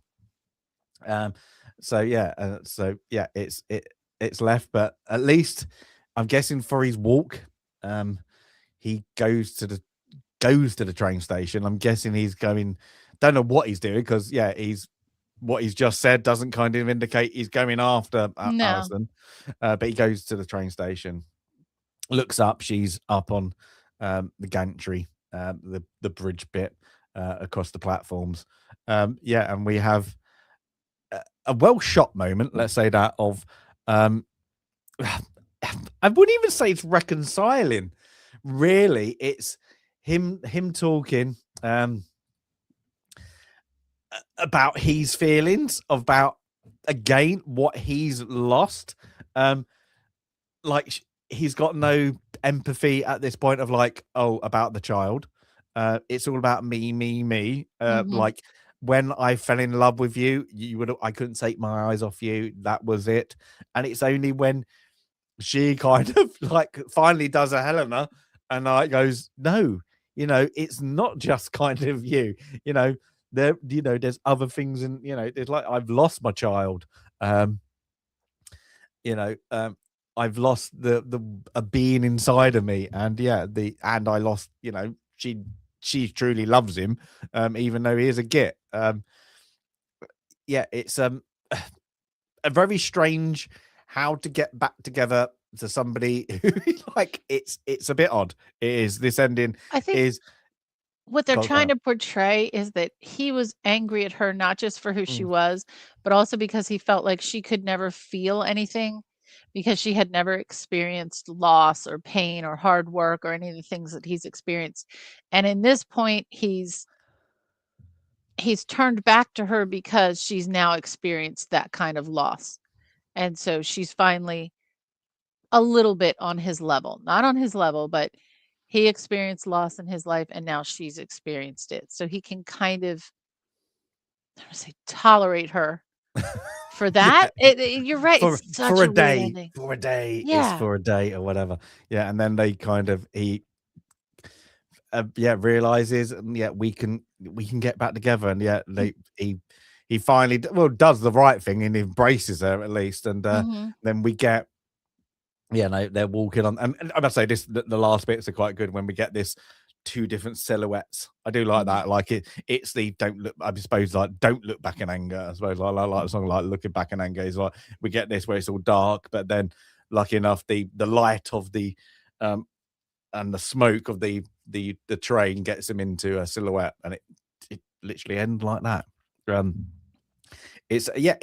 It's a well shot ending. I'll give you that. I love it. Like, I thought it was well shot. It's a bit of a weak ending, I must say. It's a bit of a and I can see again. It's where the play section, like you could see the curtains dropping, and it's being quite abrupt. But in a movie, I think it needed just a little bit more. It looked good, but apart from that, it just felt just a bit of a weak ending. There's endings that it needs to go somewhere, and that one just kind of went da-da, and I can see it would work on a stage. Daryl said first, he said, how long is this movie? I'd say too long. And that shot didn't do him any good. No, it emphasizes the age, I think. Yeah. Quite a bit. So you got the numbers? I do. So did you find any numbers? Because I'm guessing it's we'll talk British a little release. bit about it. Is a very kind of wishy-washy on the numbers, but the as I mentioned, this is based on a play by John Osborne. I don't think we mentioned the playwright. So credit to John Osborne, who wrote the play. This is one of the original playbills. And as I mentioned, it is continuously performed. It's still performed today with a number of contemporary productions. This film was directed by Tony Richardson. And we mentioned all the main players here, but also Donald Pleasance. I moved him up on the list because he is now in the 3 film club. The film was filmed in London, in Finsbury Park, Holloway, and Rumford Market. So that was Romford. Okay, Rumford Market. Learn how to East London. It's near Ballows Gate. I think it is. I think it's the road like that, and it's like the furthest you could go before you get onto the M25 and then go into Essex. Okay. So that way. Yeah. As for the numbers, these are just, general, really generic estimates of a $250,000 budget. That would be about 2.8 million today. It did make about $1 million at the box office, largely the UK box office. It was in a very limited release in the United States. It did receive BAFTA nominations for Best Film, believe it or not, Best British Film, Best Actor, and Best Screenplay. Didn't win, but it was nominated. It did, however, win a really prestigious foreign film award here in the, we call it the National Review that does the foreign film awards here in the United States before the Critic Circle and the Golden Globes. That is kind of a big accolade to win that award here in the United States. The top 5 films in 1959, by the way, this film did not rank in the United States in the top films. Based on the box office, it might have been about number 45. But for the films that were at the top, Annie Mame, comedy, Shaggy Dog, comedy, Some Like It Hot, Imitation of Life, which I adore, and it is on our list in the Wheel of Film, and The Nun's Story, which I haven't seen, but I've heard of. And the interesting tie-in to The Nun's Story, one of the stars of The Nun, say it again, one of the stars of The Nun's Story was Edith Evans, the lady who played Mum Tanner. So she was in, at least 2 films. She must have been kind of, an important box office star. She kind of looked familiar a little bit, and I didn't look at the rest of her filmography, but she was also in that number 5 film for 1959. So Shall I go since I ran sort of Why not? film? As you kind of picked it. Yes, go on then. As I think chat has been picking up on, this is a difficult film. This is not an easy watch. This is not a fun ride. Um, it really takes a lot of brain work. I had a headache after watching this film, and I think one of the posters we saw, and even in the trailer that we watched, it said something like, you'll think you've. I think the word was like, you'll think you spent 2 hours in the electric chair. It was very Oh yes, God, strange. how. Yeah, I definitely had a headache after watching the film. I'm glad that I listened to the play ahead of it. There was so much more context in the play, and when you're listening to a radio play and not watching the play, you're paying more attention to the words and to what John Osborne wrote. Um, I think it's an odd story, but I think the film does disservice to what John Osborne wrote. The play's not a great play. If I were to give the play a score, I'd give it a 5.5. It's not great. I've seen better. I've heard better. Even with the performances of David Tennant and Sir Ian McKellen in the radio play, it still was a tough and confusing listen. And actually, I had to go back and like pause and rewind quite a bit because not because of David Tennant's accent. I can deal with the Scottish accent. It was just really heavy dialogue. And the film does more, I believe, with the expressiveness of the actors. And to me, it's overacting. I know that's part of the kitsch of the 1950s, right? This dramatic overacting. And it's really sad because in some cases you take these stage trained actors that have to project on stage and it translates into overacting on film. I think Richard Burton is too old. I think Mary or Ure, who plays Allison, is too old. I don't think they work.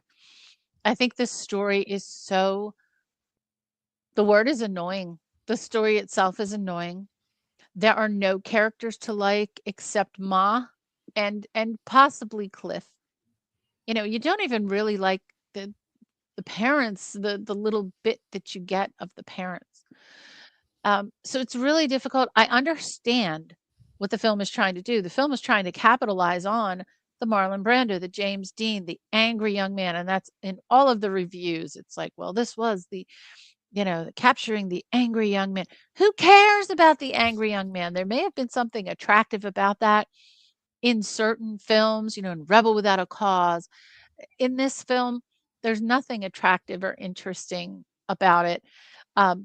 If I were to say, things that would have been better about, that the film could have done better to do more with the script from the play, I think it's down to the acting. The the facial expressions of Allison got on my nerves so bad. I think maybe Mary is a great actress, but not in this role. I didn't like her portrayal at all. I found the kind of blank stare into nowhere to be, quite disturbing. I also found in the film the insertion of the trumpet. I know it was meant to be annoying where it was meant to be annoying, but in the places where he was just practicing in the radio play, it was good. It was good music he was playing when he was practicing, and it made a stark difference between when he was trying to be annoying and irksome and when he was showing his talent as a trumpeter. The one little scene where he and Cliff are doing their little Mr. Nobody, I actually love that scene.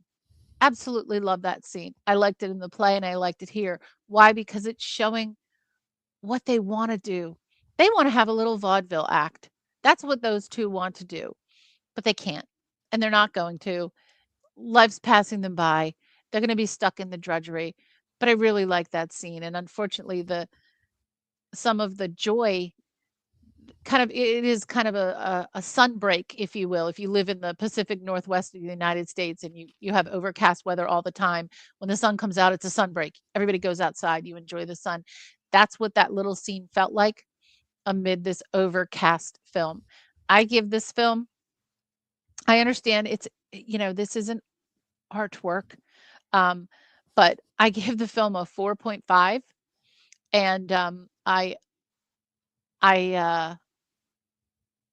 hate to say it, I still recommend it.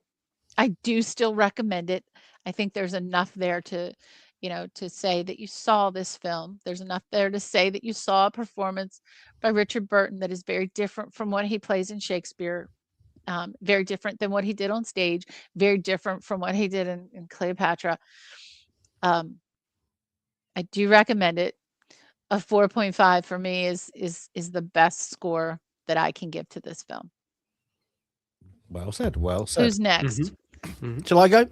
Sure. Shall I go? Yeah. I say you have to be in the mindset. This is a 1950s movie. Like I say, it feels like there are loads of issues with it. It's the play should have got adapted for the film, but at this time period, I don't know why the British love doing it, is try and make a stage play onto film. And it doesn't work. There's hardly any stage play that doesn't get adapted so much to fit the big screen. And this movie shows it doesn't really work because so much of it is pause for effect by the speaking. The dialogue is very slow. And I mean that because I was like, oh, it's really, you're dragging, you want them to get the speech out. And I was like, is it me? So I went back and watched some parts of where the dialogue is thing and sped up to 1.25, and it made a better movie. When they're actually delivering their speeches a little bit quicker, it actually made it, because they were drawing it all out. Because they're trying to, as you would do on a stage. That's bad. Yeah. They all seem too old. They all are too old. Now, knowing where this is supposed to be set, I don't know why they didn't go hard into British life at that time. You do not see Britain.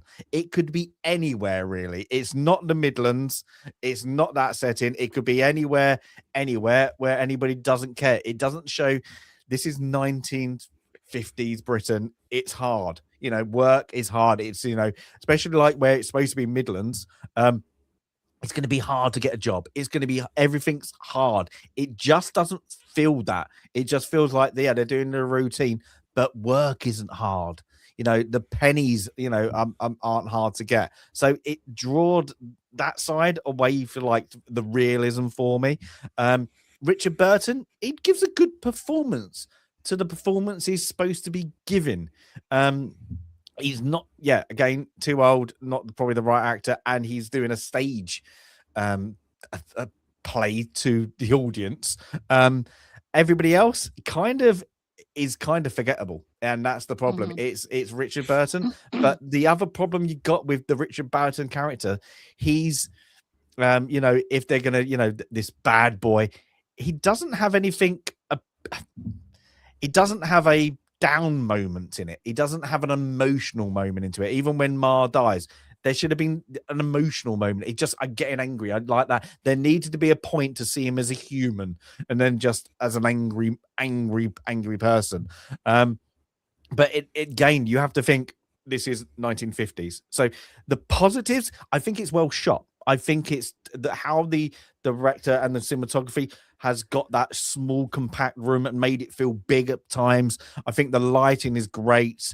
Sometimes the lighting it really does show the age, but how they've got, the lighting on the side so you can see, who's the bad and who's confrontational. I think that's great. I liked it how they, it's blatantly British weather and we're filming today. It's raining outside. Sod you lot. Like that. You can even see the point when they're going on the in the train station and it's that cold. Richard Burton's like he's like looks like he's smoking. It's good. It's a very low budget movie. It just needed more with her Alice's mother, or like the relationship there. It would have been good if you got this middle class and lower class.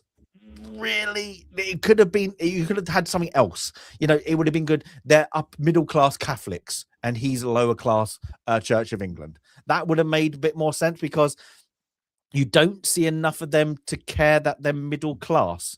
You don't see, except for the car, so they're wealthy middle class. But apart from that, you don't see their lifestyle. You don't see that. So you don't see the break of that. But yeah, as I think what Jay said, like, maybe you're just supposed to think he's just making it up in his head. For me, would I recommend it? I would. This is my second view, and I think I had to look back on IMDb, because when I watch a movie, I always score it. I'm going to give it the score I probably gave back there, and it was a 5. Just because I think it is well shot, and I like how that. The only problem is I don't think the story is interesting, and it's one of those movies. I think when you go, yes, I recommend it, but you have to only recommend it to movie goers, movie geeks. I think anybody isn't, like, I suppose you want to call it a normie, they're not going to like this movie. They're not going to like it. I think that's a good way to put it. You've got to have somebody who's really into film, really into, like even like playwriting, who are going to appreciate what they were trying to do in 1959. Otherwise, I think this would be anybody else. I think I'm turning it off in like within 30 minutes, just because it draws on some of the dialogue scenes. You're like, come on, get with it. And I said, when I sped it up, it's a much better movie. It is, because they're delivering their lines quicker and their movements are quicker. Like even Jimmy's, like, and it was like took 2.5 quicker, so it wasn't. You could still it's like you can still understand what they were saying, but it gave a better delivery. So yeah, there's Marks, I completely forgot I had seen it. I said, like last time, I had to look it up. It's one of those unfortunate. I think when you watch it, I don't think you're going to go back to it, and that's the thing. You can recommend it, but I don't think you're going to go, ooh, you know what, today let's put on Look Back in Anger. I think it's just too hard hitting with an ending that is a bit of a letdown, because you have a conclusion that shouldn't be there. Like, the best thing, and I think it would have been more exciting having in the ending, is her killing herself. And I'm going to say that is when she's on that thing, I was like, when the trains are coming, it would have been a better ending. Her to say, you don't understand it, you don't understand me, and her just flipping over the top. I would have thought that would have been a better ending. It would have been, I know it would have been a very darker ending, but it would have been a bit more I'm not fitting, but it would have made more sense than them just going, yay, let's get back. And then, back together again. And we're just going to redo the cycle of life. When you think about it, he did abuse her essentially, you know, verbally but pretty bad, verbally, mentally, the entire, wedding, marriage. So you could at least draw a conclusion that would end like that, or where an ending could, happen that way. For me, I guess I'll kind of just segue right into me there. For me, I don't know that there's an ending you could write that I would care about for this one. Unfortunately, I just did not care for the characters in this. Mostly turned me off. The Jimmy character is just detestable. He's awful in every way that you can be, for the most part. And just the rest of them, Helena, she seems kind of like a bit of a scumbag. I'm not so sure that I trust her as a friend. Cliff, again, a little bit spineless. Allison, by the end, you're like, you really going back to this guy? The whole thing, it's just the whole story and set of characters, I think combined, just doesn't make much sense to me. It's an unlikable set of characters in a story that's just not really believable or viable as like a real life struggle. It just seems like trying to make a series of things that sound or seem like they'd be dramatic if they happened, kind of fill out a story, which doesn't really work. You guys pointed out the style of acting too. I know we've talked about with some of the other black and whites that we've seen, specifically the older ones. There is a little bit of that transition period from figuring out how to get stage acting to fit film. And I think you see a lot of that in these older films. And a lot of it is stuff that you can appreciate and, kind of just take it for what it is, the thing of that era. And then there's times when it's just a bit too much. And this for me was one of those times where it was just a bit too much. Some of that dialogue, like you were saying, I'm somebody who really appreciates strong dialogue and intricate dialogue in movies. But this just felt like a bit of word soup on a lot of it. Just words for the sake of trying to seem theatrical, like you're doing a Shakespeare type of monologue or something. And it just all was like, kind of like you said, Stasis, hurry up and get it over with. There's a difference between, a lot of dialogue and a lot of bad dialogue. Like I can take a lot of dialogue and good dialogue, but a lot of bad dialogue, just because it's there, doesn't mean it's necessarily good. And this to me was a case of a lot of it being there, but none of it was particularly good. It didn't work for me. I didn't really enjoy the viewing of this one. This was a first time viewing for me. Would I recommend it? Usually I would say, kind of like you said, Stasis, it's probably something that I wouldn't recommend to most just casual movie watchers, but to film geeks, sometimes I'll differentiate it and say that I would still to fellow film geeks like us. But this one, I think I would say pass. I don't think, and that's coming more from the perspective of somebody who had never seen it before and thinking, and hasn't seen a lot of these black and whites of this era. And some of the ones that I've seen from your guys' recommendations, I think are giving me all I need to appreciate so much from that era. Even to the point now where I can kind of look at this one and say, no, I don't necessarily appreciate it because I've seen other ones from this time do these things much better. So I don't know that I would recommend it to even the fellow, movie geek. I would just say kind of make your own mind up on it. It's not one that I'm personally going to recommend to anyone, but, pretty, legendary actor. If you want to check out his filmography, feel free. Yeah. I wouldn't say it's like a hard no recommend, if that makes sense. I would say you would recommend it if you knew somebody like British 1950s black and white movies. Yeah, like if it was a super specific, like, what taste. I want to watch. Yeah, I want to watch something that's a bit gritty, black and white in the Britain. You'd be like, okay, I can recommend this. Like right. I would say you've got. If somebody I want to watch a black and white movie from the 50s. Yeah, I've got a list you could get. This would be right down there. Unfortunately, you would have to be. Do you like Richard? I want to watch a Richard Burton. Well, right. You'd have to want to specifically see his movies or something. And like I said, it's not one that I wouldn't necessarily recommend it. But if somebody was like, "Oh, have you ever seen this movie? Should I watch it?" I wouldn't be like, "Oh, dude, no, that's terrible. Don't watch it." I'd say, "It didn't work for me, but you watch it for yourself. Make up your mind on it." It's not one that I'd hard no to. So that's I give it about a 3.5. Yeah. Okay. Yeah, again, we're in that range, aren't we? Yeah, kind of all within one, 1 point total. No, it's one of those ones I think where it's just but it's different. Like I think maybe getting to Saturday Night Fever and some other ones we've had is where everybody's unlikable, but at least they're going somewhere with it. This one, even though they're unlikable, you've got the thing. The main character just had to be unlikable, and then really everybody who's don't really support anything. I think this one, I bet you if I watch this in the theater, I think it would be good. I think the curtain draws, how they would change, I think it would give it, because I think you need to give that really hard performance as like Jimmy. I just think for TV, because you need to have that. You need to have a quick dialogue sometimes between two people, and then that's it. Where they're doing a stage performance, like the dialogue, I say goes on. It does. It's like when he's like, where it could be like 2 words, and then he goes into this big speech. Well, and I think that's what throws you off about it is that it's like a simple response from Allison or Cliff or somebody, Helena, and he just immediately breaks off into this like crazy rambling that's like, dude, it's just not buyable, I guess, in terms of like, and I know this style of acting wasn't to be super, ultra realistic to what conversations are like between people in real life. It is still supposed to be putting on a level of performance and all that, but it's just too over the top. It's too dramatic. It's too out of nowhere, and it's just never ending sometimes. Yeah. I wonder where's the writer from? I wonder if he's from the Midlands, because he doesn't feel like he's given a Midlands dialogue. Like he's not given that kind of thing. Because like I've never heard anybody say I'll kick your head in. Like except for like now, like that, like from that. And there's not enough. So like he's Welsh. Let's put Boyle in there. He's from Fulham.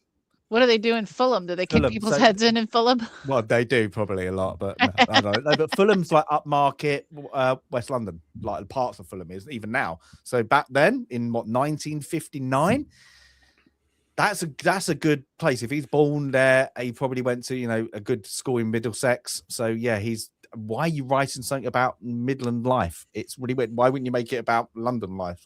Yeah, it's just a bit like there's not enough Midlander sayings like that, and everyone you've got Nottingham, Derby, like that, and then you got like Birmingham, and then like Leicester. They all have their own little, even though they're in that little Midlands gap, like Wolverhampton. They all kind of they have their own little niche like sayings, and it would have been probably proper like paramount back in 1950s that they would have their own twang, and there's not enough of that, even when they go to the marketplace, you get your market speakers and all that, like, okay, we want carrot and all that, it's all, none of that. It's just missing. It's just missing to be a British town.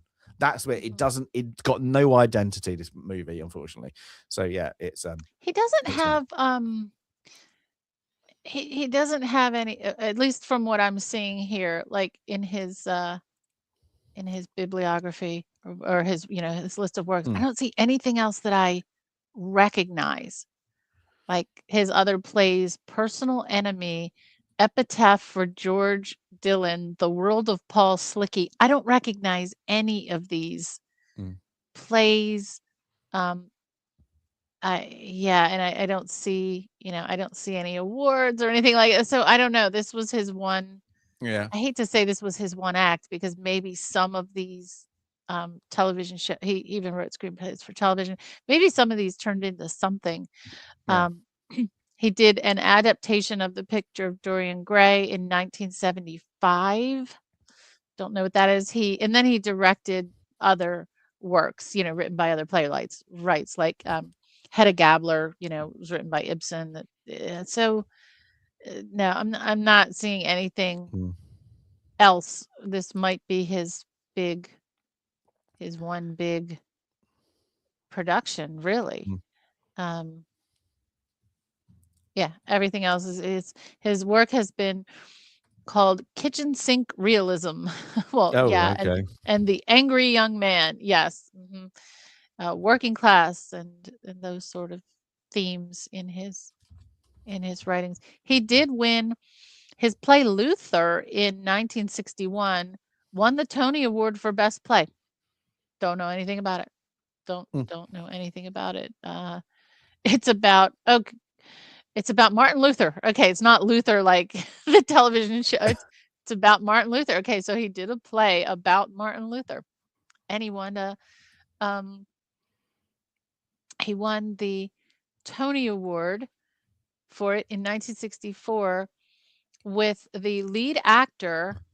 Wow. Okay, Julian Glover, Albert Finney. There's Albert Finney again. So some really top shelf actors. And then Robert Shaw portrayed the title for a feature for the next run of the play. So, Stacy Keach, Judi Dench. Yeah, so that one was also probably,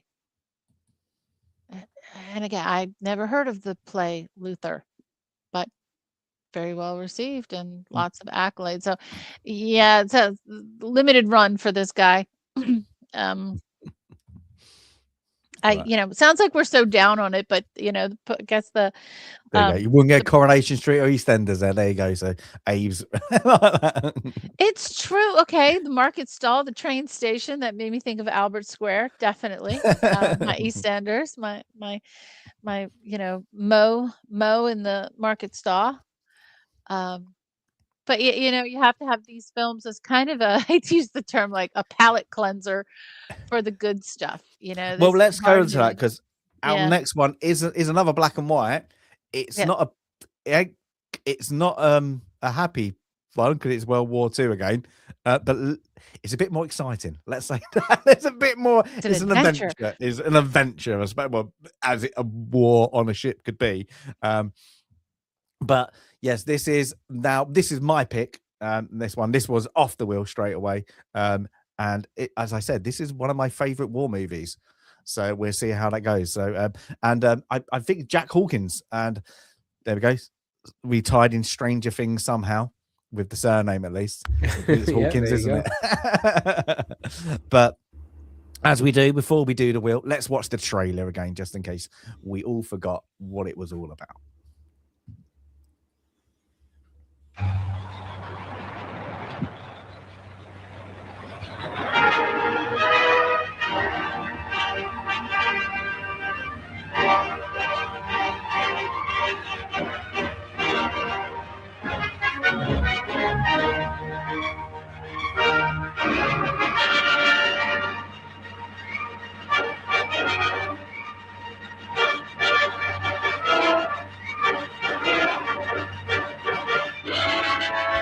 This is a story of the Battle of the Atlantic. A story of an ocean, 2 ships, and a handful of men. The men are the heroes. The heroines are the ships. The only villain is the sea. The cruel sea. But man is made more cruel.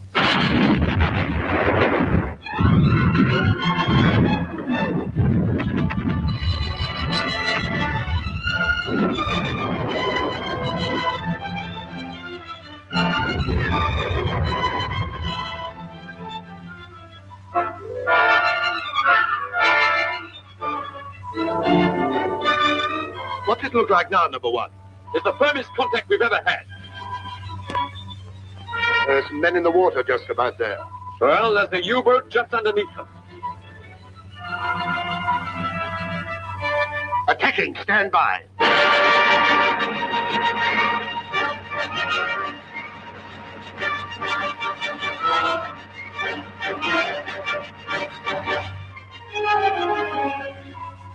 Target moving quickly right, sir. Range 200.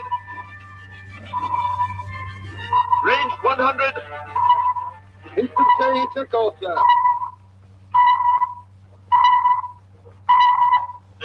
Fire one.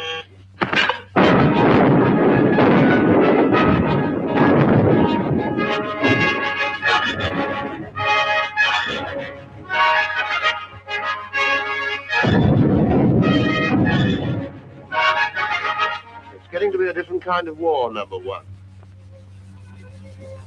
The people in it have got different, too. In what way do you mean that? Oh, at the beginning, there was time for all sorts of things. Understanding people. Making allowances for them. Now, the war doesn't seem to be a matter of feelings anymore. Now, it's just a matter of killing the enemy.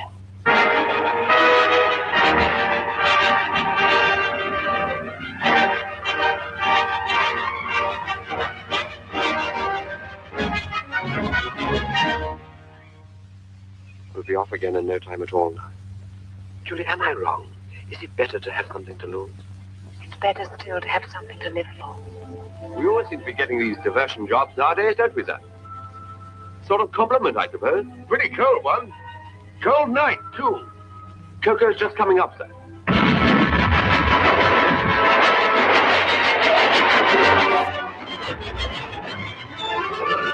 Yeoman, sir, call up Vipers on our key, plain language.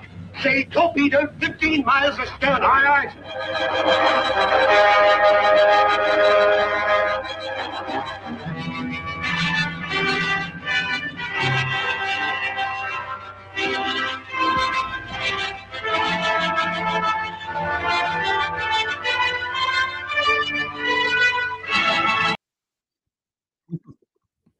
Very, very British propaganda. Very British, no Americans in there.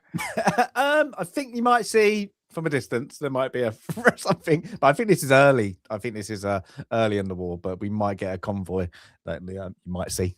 But that's it. But yeah, there's all on. Yeah, as you can see, it's mostly on one ship, and nobody says Indiana, but you kind of want to. Number one. Every time he says number one, I'm hearing Jean-Luc Picard. I haven't seen this film before, so I'm looking forward I've seen to it so many times. The book is 514 pages long, so I've got a real slog. But luckily, I'll be on a plane tomorrow and on Wednesday, so I'll get in several hours. Yeah, it's I said I've watched the movie. Before the film club. I've never seen the trailer, but I'm surprised they brought up. Oh, this is the book. So the book must have been like very acclaimed at the time. Yeah, so I've like, no, you might have heard it, but here's the book just to make sure to bring that up. So yeah, it's a thing. Jay, your first time, I'm guessing as well. Yep, that'll be my first. Yeah. So it's all good. And as always, let's. Oh, apparently it wants to see my. Right, let me. Want to do a bit. Oh, can we actually hold it? Oh, it's changed. There we go. Sorry, love it when the film club wheel changes, and I'm like, oh no, something gone wrong. But no, it's all fine. It's all fine. Don't mess with the wheel. Don't mess with the wheel. Now we do know. I've seen in chat. Oh, poor Daryl. Daryl. Now Daryl's now introduced. Daryl, I think he took all the westerns off. I'm gonna blame James. I think he just took all the westerns. Yeah, but he's gone like, well, Bone Tomahawk is a horror western, I suppose I call it, at the end, so it's a bit of a suspense one. But yeah, I don't think that is on the wheel, but a good movie, a good one to recommend, but not on the wheel, unfortunately. You two guys seen that? No. Oh, I won't explain it because the ending is like, oh, okay. It's Kurt Russell in it as a sheriff who goes on the hunt for something. It's quite a good movie. It's one that it goes somewhere where you don't expect it to go. Let's say that, but it is a western. Yeah, it's they do like a true grit moment, kind of like with like getting out there, and then it's a good. But Jay, what do you want? I think you haven't had a pick for a while, have you? No. Oh no, me myself. Something was mine. Right? Yeah, I was gonna say something was mine recently. I don't know. Let's go with something animated. I go for something animated. Okay. You want Tarzan then, don't you? You know, I always want Tarzan. Well, it's funny because I actually scrolled by a short today on YouTube of Phil Collins saying that the Tarzan album soundtrack was some of his best work. And Phil, I couldn't agree more. Wow. Some of the best stuff out there that he's done. But so yeah, if Tarzan does show up, that'd be perfect. Now, Sandy, I know that was your pick, but kind of. It was on the wild card moment. You have not had one. What was your last pick then? The Green Mile. Okay. Yeah. Okay. Oh yeah. So then right. So we kind of rotation. Yeah, so then it would be. Then. So it should be Jay's pitch. It should be if the wheel's letting us do what things. There we go. Back. There we go. So let's see if Jay gets his pick, or if Daryl's going to go crazy in chat for one or two reasons. We've either picked a western or we haven't got a western. Oh, we've not picked a western. I would sacrifice my pick for a western, Daryl. There we go. Just for you. Well, let's do it. Our first one of 2026 pick. It's our first pick of the year. Let's do this. 5, 4, 3, 2, 1. I'm always up for Crouching Tiger, Hidden Dragon, though. Tarzan, come on. Oh, okay. Oh, a classic. Ooh. A classic. I've been meaning to rewatch this one. Kaiser Soze. Kaiser Soze is behind me. He's behind you. Who put this on? Was it me? It might have been me. I don't know. Sandy, go and have a look. Go on, I've got the wheel up. Hang on. I have to check. It might have been me. It was. It would have if it wasn't me. It was me. It was me. Oh, it was you. Oh, okay. Okay. Mm-hmm. All right.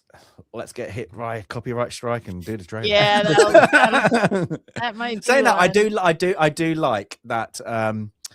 If I do a black and white, I've never been hit by Warner Brothers. If I put a colored one on, they hit me every time, and every time they wait for the 30 days and then just release it.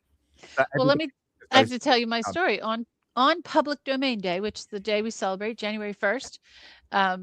We celebrate all the things that are released into public domain. I did an edited video and I did 2 shorts. All of them not only were hit with a copyright claim, all of them were hit with the blocker. No Blocked. kidding. And Nice. so I was like, well, you all haven't updated your Right. list because these are out of copyright. It was actually the music I used, which I have licensed to. I had to provide the and then it got released. But here's the thing, I purposely released that on public domain day. It wasn't released until a day late. Like, it was released yesterday. So it was a day late. But Canva, I'm speaking to you. Get your act together with your licensing. I pay for licensing for just a handful of songs. I do all the right things. I do everything you tell me to do, and I still get hit, not just with a copyright claim, but with the blocked video. Knock it off, Canva. Get your act together. I pay a lot of money to you. Thank you for that public service announcement. All right, 1995. So we're going color. At least we're going color. There we go. Let's get this one up to find other things. So this is, guess in chat, we've seen this a lot of times. If not, you can have a good shock.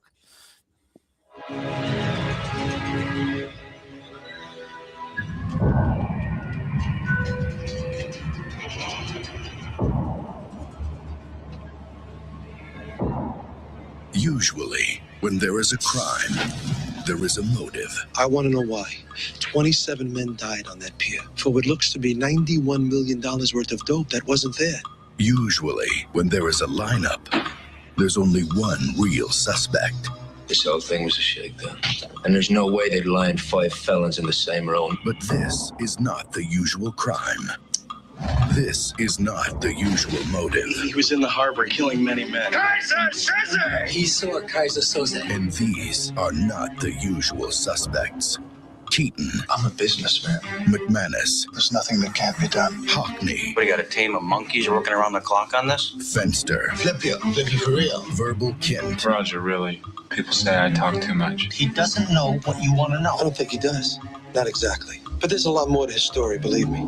In a world where nothing is what it seems. The greatest trick the devil ever pulled He's here. was convincing the world I know, he's here. he didn't exist.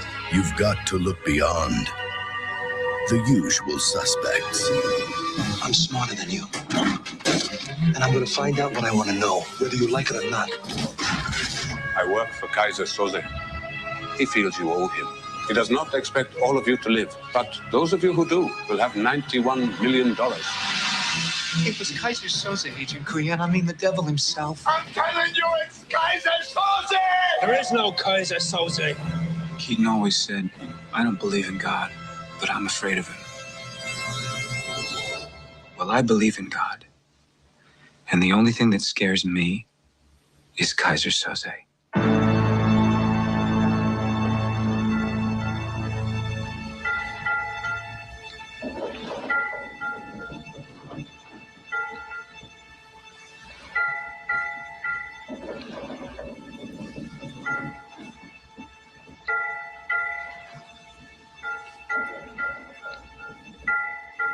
So lots of threads there to past films. So where does the term The Usual Suspects come from?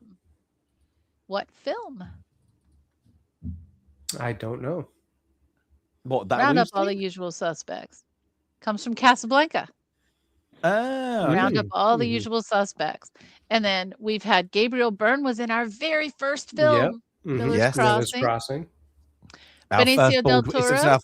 It's our first Baldwin. It's our first Baldwin. Benicio del Toro was in Sicario. Oh yes, yeah. Our haven't- first Pete Postlethwaite. Our first Kevin Is Spacey. it our first Pete Postlethwaite? Hang on. I I'm thought sure we it had- is. did we I'm have- sure that's our. Oh, no, we did. Wasn't We he like did. in a bit camera? Hang Like on. a really? Let's go to the list. I We thought saw there him. was something I'm with sure- him because that's what I Yeah, was I'm just sure. trying to We were figure out like, oh my, myself. yes, I think I'm we sure did. there was, and we were like, I can't believe that's him, and he was like we had to go back. Oh, All right, what I'm movie s- was I'm it? And it scanning was it. very. It was. Oh my god, I'm gonna have to look now. I'm sure that but he didn't have a speaking part. I don't think. Oh, he went, Nope. yes, sir. I'm scanning. On through all the actors that I've updated multiple times He and was only still make it. 64. Died. I still make a few spelling errors here. Oh, Postlethwaite. It's a long name. Duelist. Wasn't he Could in have the Duelist? been. I think Duelist so. 1970. If I got that right, I'm going to be great. Let's see. I'm sure he was, and we were like, "Oh yes, yes, he is the Duelist." The Duelist. That was it. Yeah. Okay, it took Yeah. me a minute to get down there on my list. Oh, Yeah, because I haven't wasn't put really the in it. actors in from the Duelist there you go. forward, so I'm a little There behind. we go. I thought I caught up. We moved too fast. But yeah, I thought we had Good. Pete Postlethwaite. We've not had a Baldwin. We've not had a Kevin Spacey. We've not had a Kevin Pollak. We have had a Kevin Spacey. Oh, what did we have Kevin Spacey in? A Bug's Life. A He Bug's played Life. Hopper. Oh, He did. yeah. There we A go. Bug's Life. There we He was go. Hopper. There we go. Oh yes, there we go. It's got 2. And then There I we go. believe we have we had a Giancarlo Esposito? I was just looking. I don't think so. For I some love reason, him I from thought Homicide: we did, Life on but the Street. no. His best work. Homicide: Life on the Street. No, I guess we haven't had Giancarlo. Let's see who else. We've got. Now, I would recommend if you haven't seen this movie, go watch it before you watch the film cover. If you come in, Oh not gosh, knowing yeah, the movie, it's like an you're Agatha Christie. Don't do it. You can Don't only do watch it once. Oh god. You know, I was thinking the other day, just as I was literally, okay, this is going to sound so snobbish. I'm so sorry. But as I was dusting my bookshelf, and I was dusting today my toys. yeah, and reflecting on, so one of the other items that is in the public domain as of 2 days ago is Miss Marple, the very first appearance of Miss Marple in Murder at the Vicarage. The very first novel that Agatha Christie put Miss Marple in was released in 1930, so it's out in the public domain now. So as I was thinking about Agatha Christie, I was thinking about, like, because I can reread her stories and I can still enjoy them over and over again. I have a first edition copy of A Murder is Announced. I absolutely love, Murder on the Orient Express, and there's a whole bunch that but like, I can enjoy them over and over again, even though I know the twist. Do other people enjoy them over and over again once they know the twist, or are they like, nope, can't watch it again because I know? No, I do like revisiting ones like that. I think that they're really good. Like Usual Suspects, it does give it, once that's it, but it doesn't give you the shock, I suppose. But I still like those kind of mystery ones, except for what's his name, Ryan Johnson's, because they're stupid. They're because stupid. they're not there, because there are no. I Yeah. hate to say, it's like I watched The Glass Onion again because I wanted to prove to myself that there were no clues, that he made everything up about the ending off screen. And that's a terrible way to write a mystery, because the best way to write a mystery is the clues are all there. You just haven't quite put them together yet. And even Scooby-Doo did it better than him. Even Scooby-Doo. But the cool thing about a Miss Marple versus Poirot. So Poirot, it's all in his little gray cells, right? He is the master. I'm doing his terrible Belgian accent. But Poirot, he's doing it all. And then he gets to explain it. Miss Marple's the opposite. She's bringing you along. She's actually helping others figure out all the pieces. She'll put it together at the end, but she's bringing people along with her. There's always a group of people with her. Kind of like the classic Clue story, or Cluedo, like you call it, was it, Miss So-and-so in the library with the whatever. You're putting all the pieces together. And we're going on Ryan Johnson now. Ryan Johnson doesn't give you any of the pieces. He keeps the pieces off camera and then puts them together. That's neither clever nor fun. That's nothing. And it's certainly not smart. It's actually smarmy and stupid. So, and they're making another one. Yeah. Abe, I agree. I love Columbo. And Columbo, the way he would do it was he would get the information out of other people by being this very relatable, awesome character. And what he perfected was, just when he was done with you, he would kind of come back at you with just one more question. I love Columbo. Columbo's awesome. And we've seen his grandson in The Princess Bride. Yeah. In The Princess Bride. I'm sorry, I can't remember the boy's name. Does he have a name? Remember. Does the boy have a name? Jay, it's one of your favorite movies. Go. Do you remember? I refuse to talk about Princess Bride on stream anymore. I'm just waiting for Breakfast Wolf to come in and go dunk. Well, yeah, sad that Rob is no longer with us.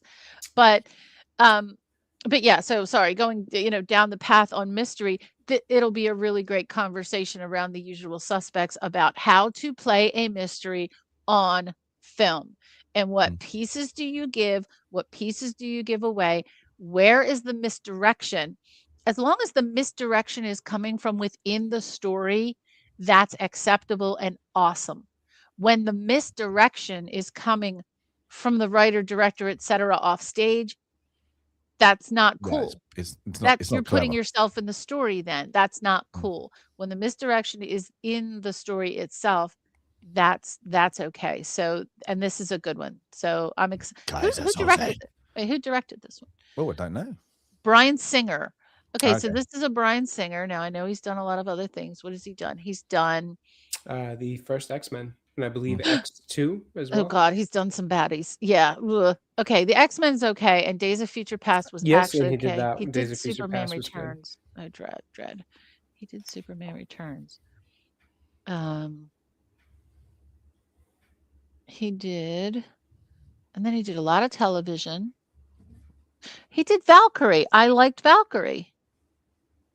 I need to watch that one again. I didn't pay enough attention when I watched it. Is that Tom Cruise one? Yeah. Tom Cruise, Yeah, Ken Branagh, Bill Nye. I really don't like that movie. I was like, I can't remember it enough. Oh, it's not historically perfect. Tom Cruise is awful in it. Tom Cruise is awful, but Bill Nye and Ken Branagh and that whole you take Tom Cruise out and give you an actual actor. They made him so front and center. Yeah. I know. Yeah, it's just like, that's just, it's just like, he was like, you stick to one thing, and I think he knows that now. Yeah, when he tries to do, very political. Oh, Daryl, is that correct? Turned down a role in The Usual Suspects? Alan Rickman? Also, I just found another link to a former film. We have Kevin Pollak having, I think, his second appearance. He was in Casino. I knew he looked familiar when I saw him. He was in Casino. He's the patsy, the Mr. Green, Green. Mr. Green, the front. That's right. Okay, I might not have put him on the list of actors for Casino. He's a Baltimore boy, so I usually pay attention to what he's doing. Just reminding us. He usually turns up in like around David Chase type things. What else has he? He hasn't done anything recently. What's he been up to? He's done, A Few Good Men. Oh, he's in Tulsa King. I haven't. Okay, terrible of me. I know people are going to scream. I have not watched Tulsa King. Season 1's good. Season 2's terrible. I haven't watched either. Okay, I'm going to start so at boring. some point because I didn't have Paramount. No. But now we have Paramount. So yeah, we got it for free. So on our my husband. If you want to watch something good on Paramount, Mayor of Kingstown. Apparently, there's a lot I'm gonna like on Paramount. The whole Landman and all those. Landman's but it's just started. That's just kicked off. Landman's good. It's like, but if you want something that will grip you, Mayor of Kingstown. That's the. I forgot his name. Jeremy Hulk. Yeah, that's it. Yeah, Hulk. I like him. Have you seen it? Yeah, it's good, isn't it? You seen the new series?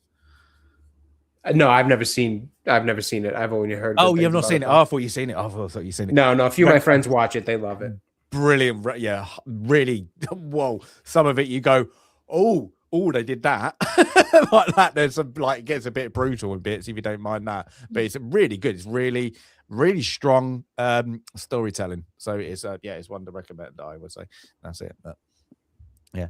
Jay, can I ask you? Hold it. You said about cinema. You said you were going to go to cinema to see Stranger Things. Did you go and see it? We ended up not doing that because apparently the theaters were incredibly, I was going to say wicked, incredibly sold out. Yeah, we checked everywhere, but they were very sold out. We couldn't find a seat anywhere. So wow, we ended up just going to a nice fancy dinner and then we watched it at home. Well, it's actually nice to hear that cinemas are sold out. Like I hadn't seen it since probably Spider-Man, the one when Tobey Maguire came back.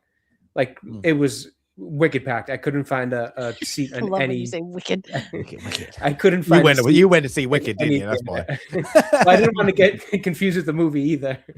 But no, I couldn't find a seat in any theater. I'm talking like within miles upon miles of like tens of miles, not super far. I'm guessing because you got. I was willing to go that far for something I could watch at home, but tens of miles in any direction, just nothing. Completely. Was it only a 24-hour release on cinema? Because I'm guessing afterwards there's no point. That might have been the case because that would make more sense as to why fans really rush to.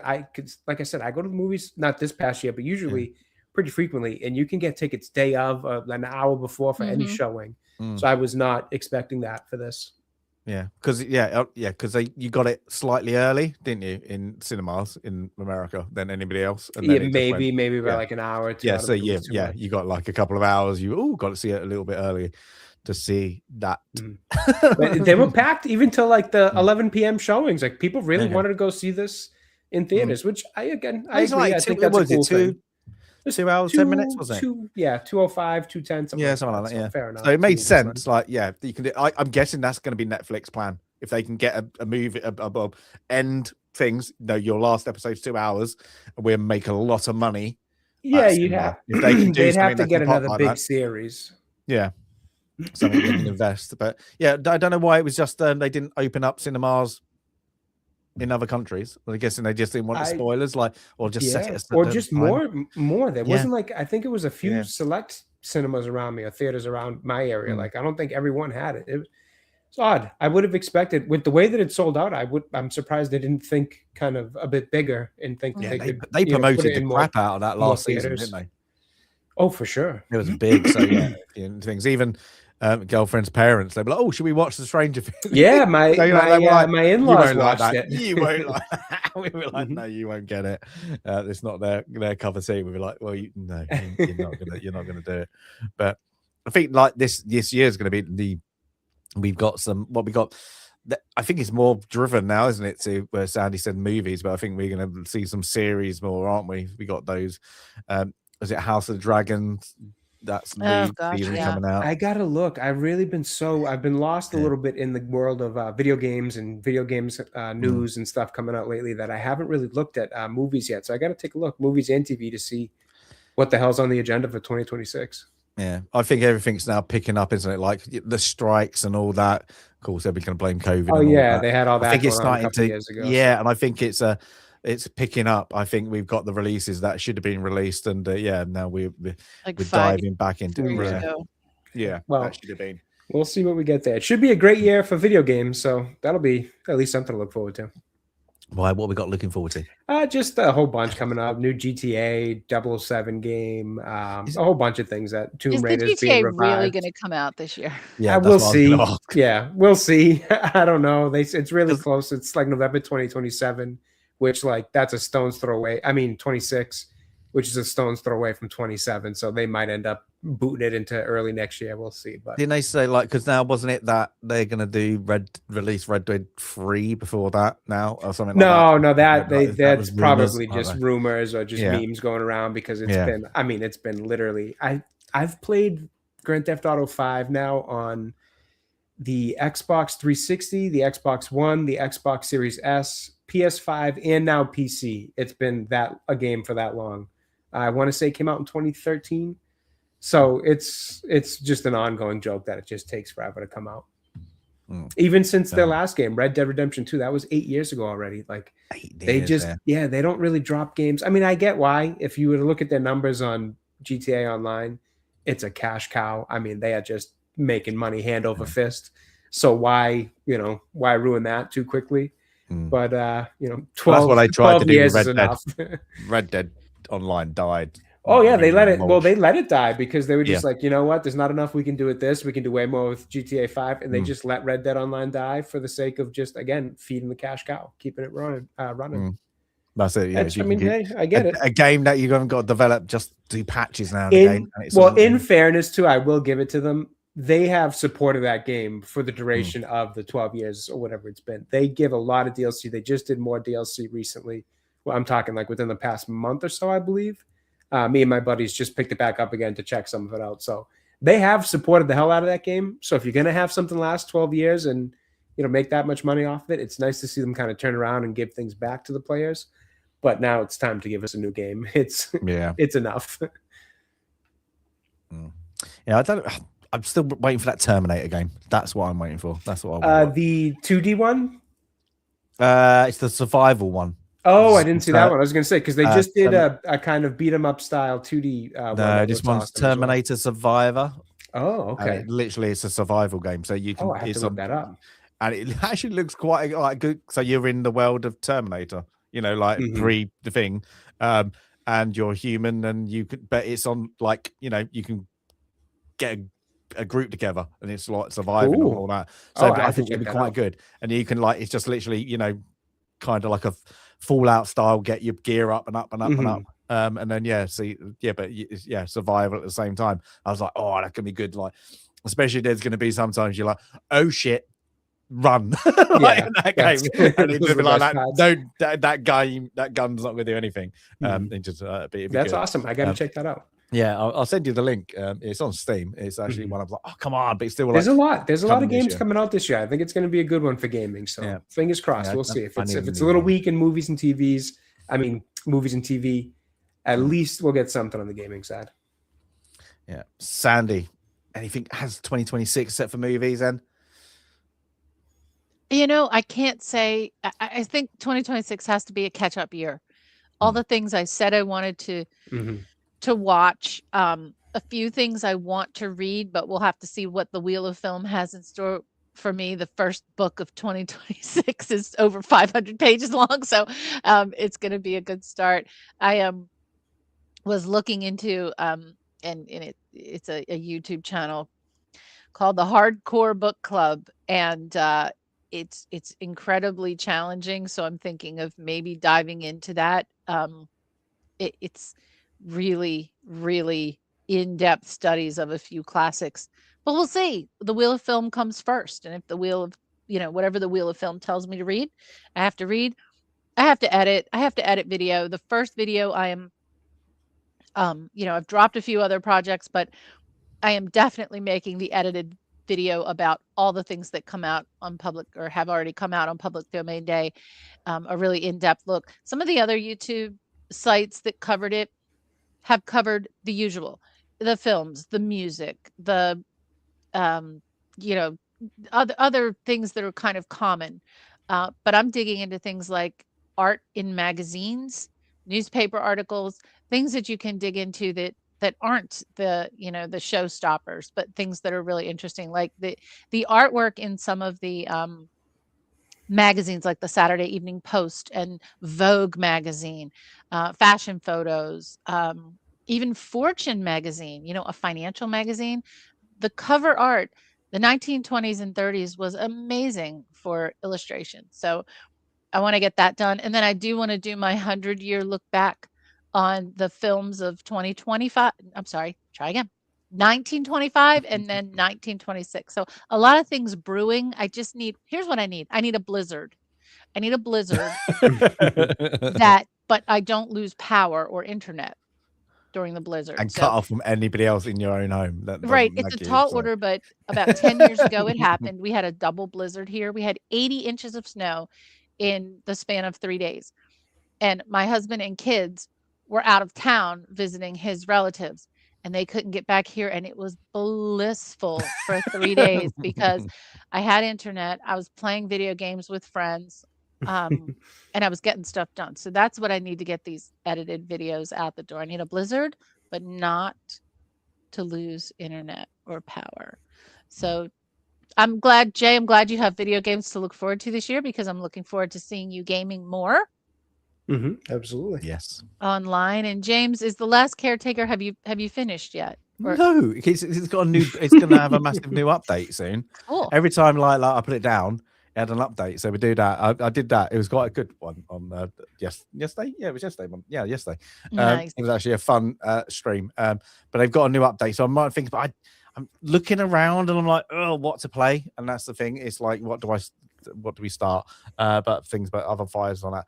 And if I don't, I need to concentrate on more writing. So I'm going to do that as well. Do the writing Well. again. I think I might set my time limit, and I might do that. It's like actually have if I have like a spare time, like just put an alarm clock and then stop gaming. Go, that's it, done. I'm done. That's it, and then just because otherwise you realize, oh my god, 4 hours have gone past. What have I done? Yeah, and then so I need to kind of be a bit more stricter by myself, and that's it.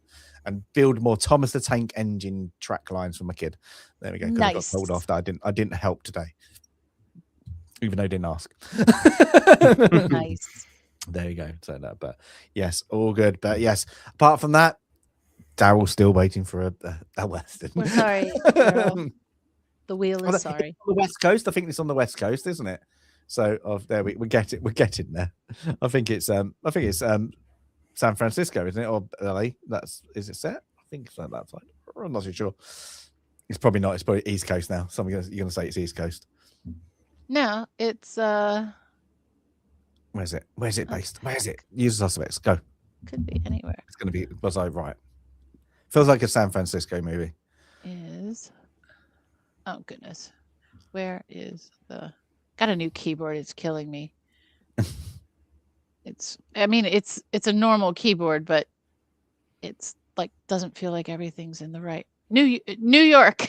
Oh, is it completely? Which place? I really the thought film that would is have been set in New York and San Pedro, California, but was filmed entirely in and around Los Angeles, including for the New York City locations. We had another film like that. Halloween, right? It was filmed in Los Angeles, but it's supposed to be the Midwest, and you're seeing palm trees. Oh, all good. But there we go. So we got a good one classic and then a modern classic, I suppose you want to call it. So that's it with The Cruel Sea. And then you'll see some very British actors, and then we'll go. I just wanted to say Indiana, or Dr. Jones. I think he says that, and we get the guy who speaks ancient. Is it ancient Arabic? Isn't it in that? Oh, I can't believe ancient Egyptian. Oh, the man of many languages, and he's like, but he got lost in his own museum once. He got lost in his own museum. What a great guy too. I don't think I knew his entire filmography. Like I've always known him as Marcus, and he's big, like Butler in Trading Places. He is. A Room with a View. And then all the Raiders and etc. Again, another one whose filmography just goes way back. Wow, he died in 1992. So why does that feel like?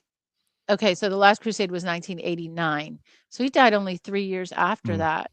He was in the Bourne films. I don't remember that. Oh, it's gonna be one of those always like got good character, but just very minor. Even in Indiana Jones movies, he's really only memorable. Yeah, right? He's memorable, but he hasn't got the biggest part. And No, a bumbling guy through it, but yeah, it's adorable. But yes, his life story is quite interesting. Let's say that. But yeah, we haven't had that kind of adventure for a while, like an indie adventure. Let's say that, have we? So, but we might do. You never know what the wheel goes for the second spin of 2006. But guys, anything else? Anything else to add? Got nothing coming up soon? No, nothing planned. Just as always, keep an eye out. Okay, Sandy, any walks and talks? not this week. Sadly, I'm traveling and I cannot film from the location that I'm traveling to, sadly. So I was out last night. So if you want to know what the big America 250 light show is at the Washington Monument, check out the live video that I posted last night. I was there in 28-degree weather for a 20-minute amazing light show projected onto the Washington Monument. It was really, really neat. There were thousands of people on the grounds. Traffic stopped, sadly, like in front of the White House. So the cops had to come and disperse all the traffic. Well, gee, when you project a light show on the Washington Monument, all traffic is going to stop in Washington, D.C. because everyone wanted to see it. So it also, if you happen to be in the area, it's played every hour on the hour from 7 p.m. till 10 p.m. now through January 5th. So you only have a few days to see it if you're local. But I'll be out and about next weekend. And thank you, Daryl, for joining. And I know, Jay, you joined the stream last night. Thank you. I was probably already in bed. Yeah, I'll be out and about sometime late this week. That's good. I'm going to look for a new game. Otherwise, things in the pipeline that will be shown. Let's just say that. Otherwise, awesome. I don't know. But apart from that, everybody, Sandy, you got 500 pages to read. Everybody else, just go to the movie if you want. Folks can join me in reading. I don't have to read alone. You can join I could do it. If my kid can sit down, and I could read it to him. Might not be. Here we go. Look, first, we're going to read The Cruelty. Get to sleep out quicker. You never know. Yeah, that'll do it. Especially doesn't even know what the meaning of the word war means yet. Huh? Yeah, he'd be out. Exactly. Yeah, there we go. Yeah, he just knows. He knows what dead means because he keeps on finding dead spiders. Oh, dead spider. Okay. But everybody, have a great rest of the weekend. I'm going to go and watch now the Montreal Canadiens because we've got an early game. They're losing 2-0 at the moment. Perfect. That's what I like to hear. Yeah. But we back. We got one more period, so that's it. But everybody, have a great one, and we'll see you for The Cruelty next week. Have a great one. Bye for now. Looking forward to it. Bye-bye.